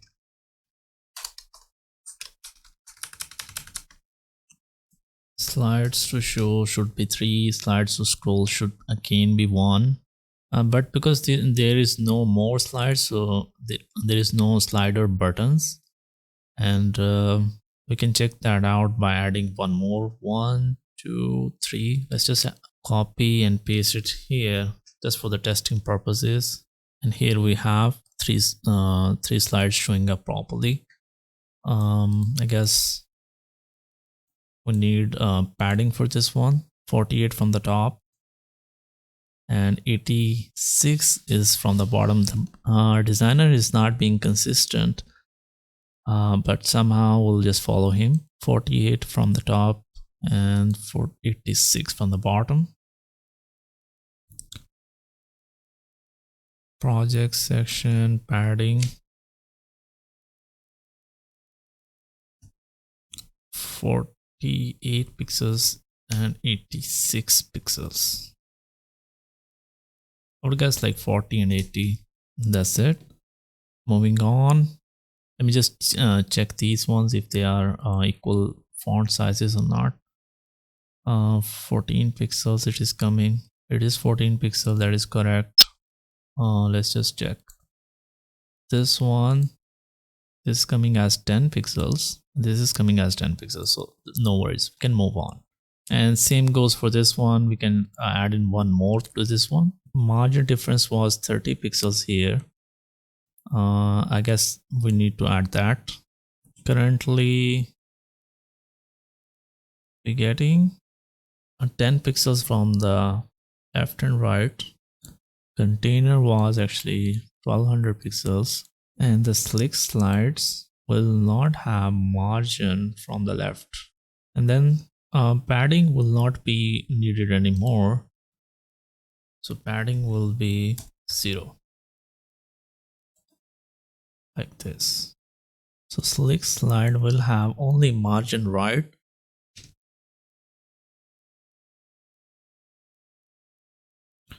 .30 pixels.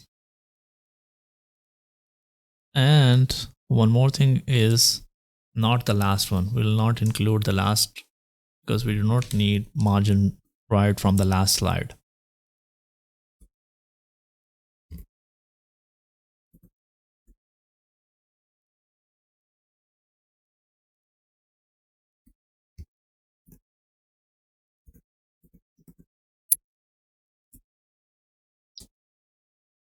For the first child, it's going to be margin right 30 pixels, and for all of the other slides, it should be left and right, which is going to be margin 0 and 15 pixels, like this. Why does it go outside? So there is like 10 pixels actually coming from here that we do not need. So line number, so just add in this thing.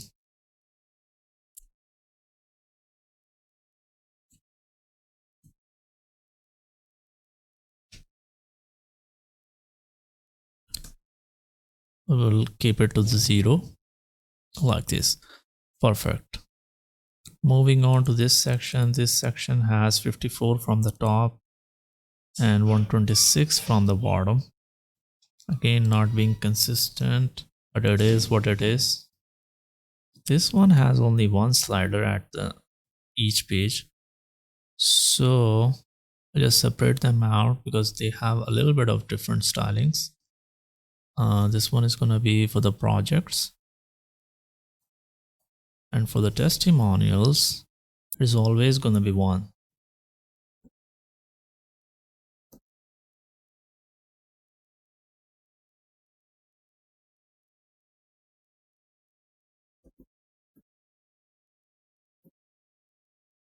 There will be a little styling for this one, making them side by side.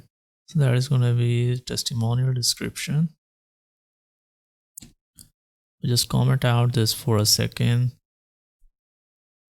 Testimonial display flex wrap to be wrap.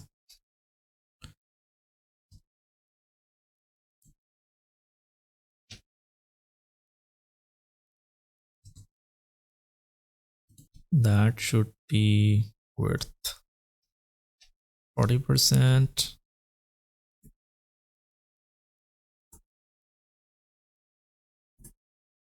That should be 50% maybe. And margin right, it's gonna be 125 pixels. I guess there's a margin, and this is text line to be center as well.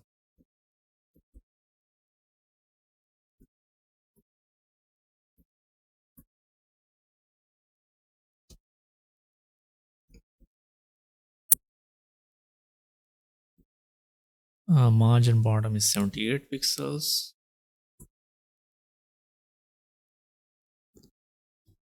Actually, not to this P, but to the whole thing. Next thing is there is a space from bottom, 18 pixels.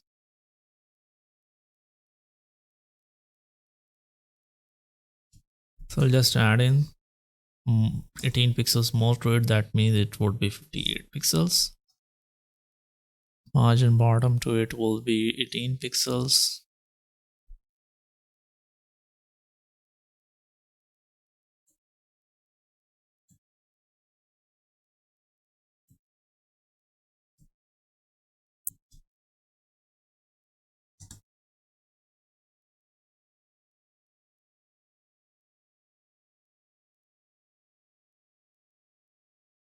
Sorry, 18. And that's fine. But this one is align item centered. That means it is in the center. So align items center.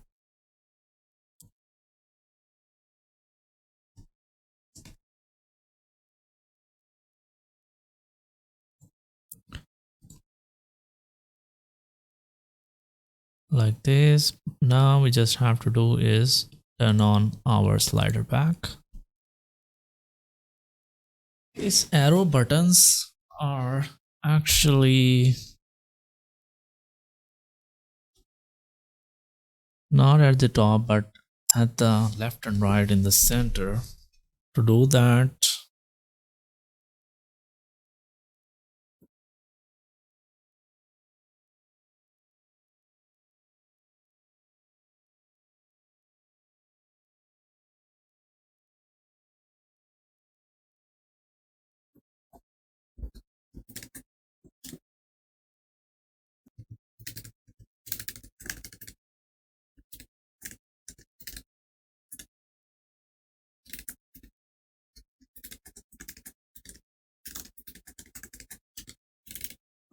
so that is what we're gonna do. And then for the left arrow, it should be actually left 30 pixels.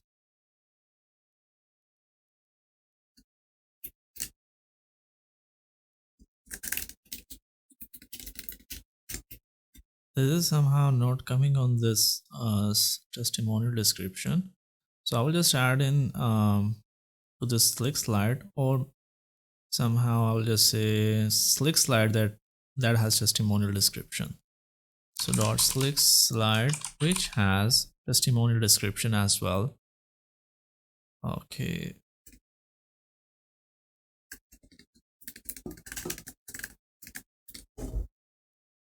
They were actually into the center, but I was just not refreshing them. Next thing is left icon is actually totally outside. So I'll just give that negative something.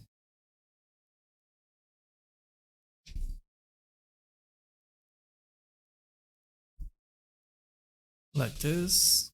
And how much is 126 actually?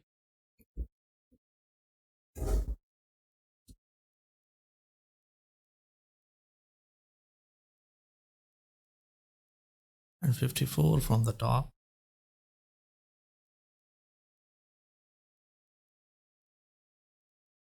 Like this. All right, moving to the contact section. 100 from the top and 100 from the bottom.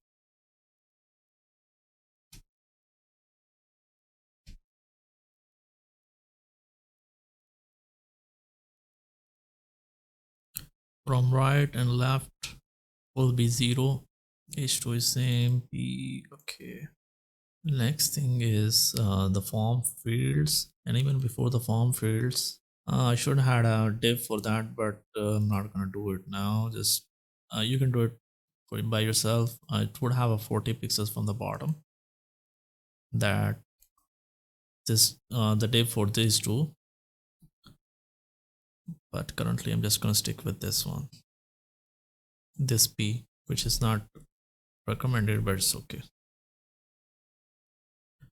The main concept is understanding the stuff actually. Moving on, this is a one box which has two divs, and then the text area. Okay, should have structured it properly. Let me just do it actually.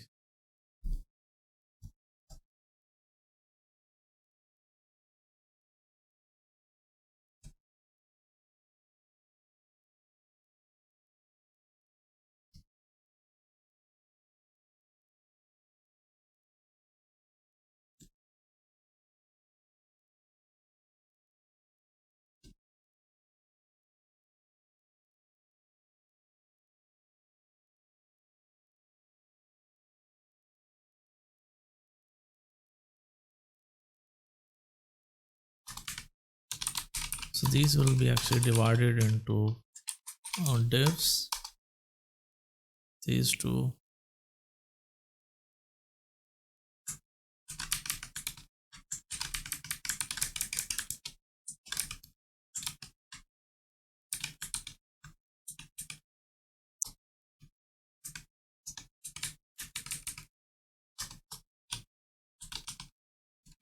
These two will be divided in one div.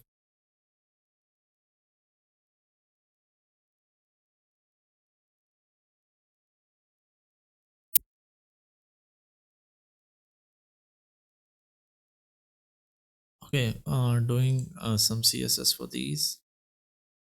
That will be form group width calc 100% divided by 2 minus how much? They have a 30 pixels, so I will just leave 15 pixels on both of the sides, and then I will say form group.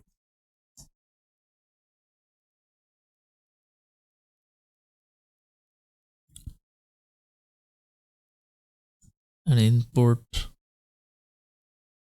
first child or first, I'll say margin right to be 30 pixels. This still not there. It should be dividing these inputs, not the form group itself. Form group.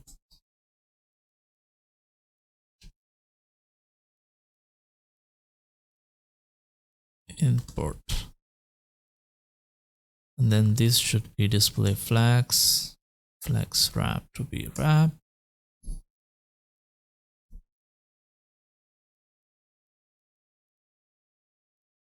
It is there, but it's still not getting implemented because somehow this one is getting more important. The ones that have parent classes become more important than the ones that are not. All right, doing the same for the other form group.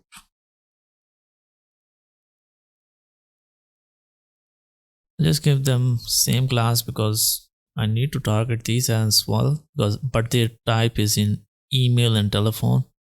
So instead of doing a large code in CSS, I will just give them same class.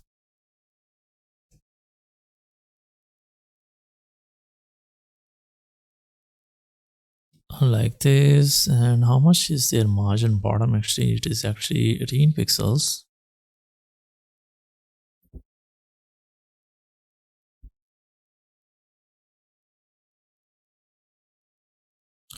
Text area is okay. It's just we need to add in margin bottom to it, which will be 40.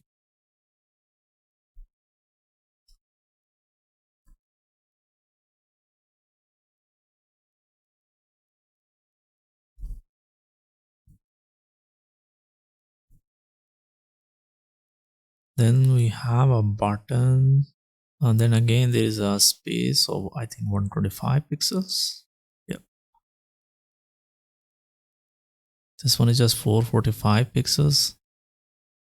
Image is like only 445 pixels. I guess we don't need this margin anymore.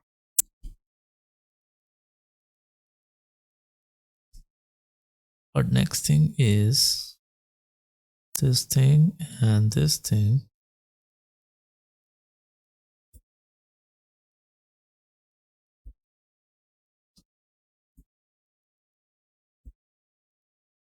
$480 still is $480. That means it is more.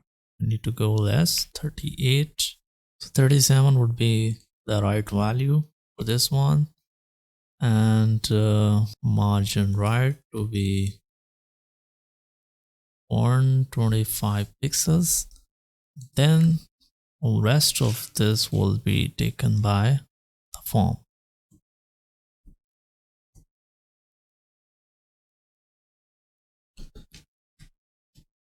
Width is going to be 100%. Width is 445. I don't think so. It is 445. Yes, it is not. So 445 px. That will be 53% actually. That we were making a mistake. 37 for this one and 53% for this one, and rest is the margin. I guess that is all for this contact section. Moving on to the footer, which is the last section. Padding from the top and bottom, 90 pixels and 45.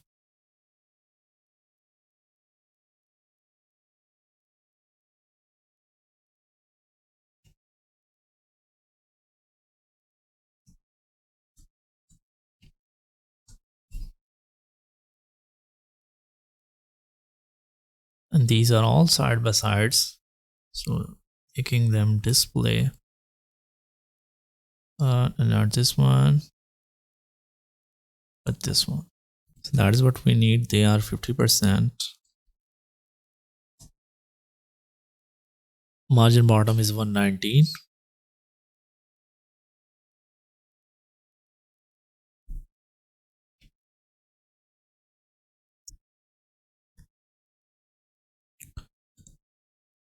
That is here, but this is actually not centered.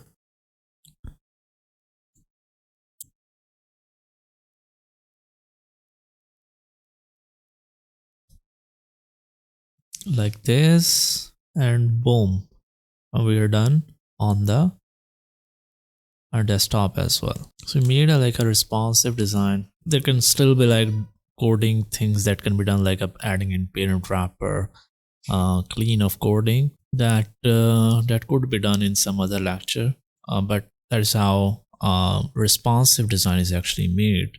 Let's preview it on the desktop. It is exactly like Figma design that we have in the Figma. And then if we go to a mobile phone,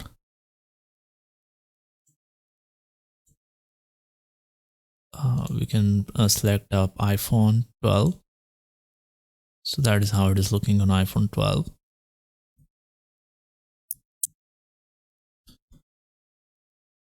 Nice and clean on the iPhone.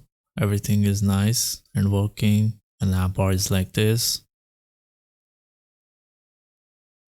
You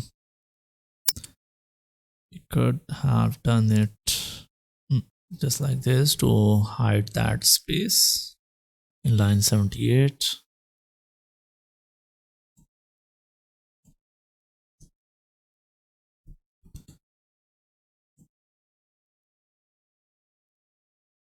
Then if we preview the same design on iPads, and the design is like this. Everything is nice and clean.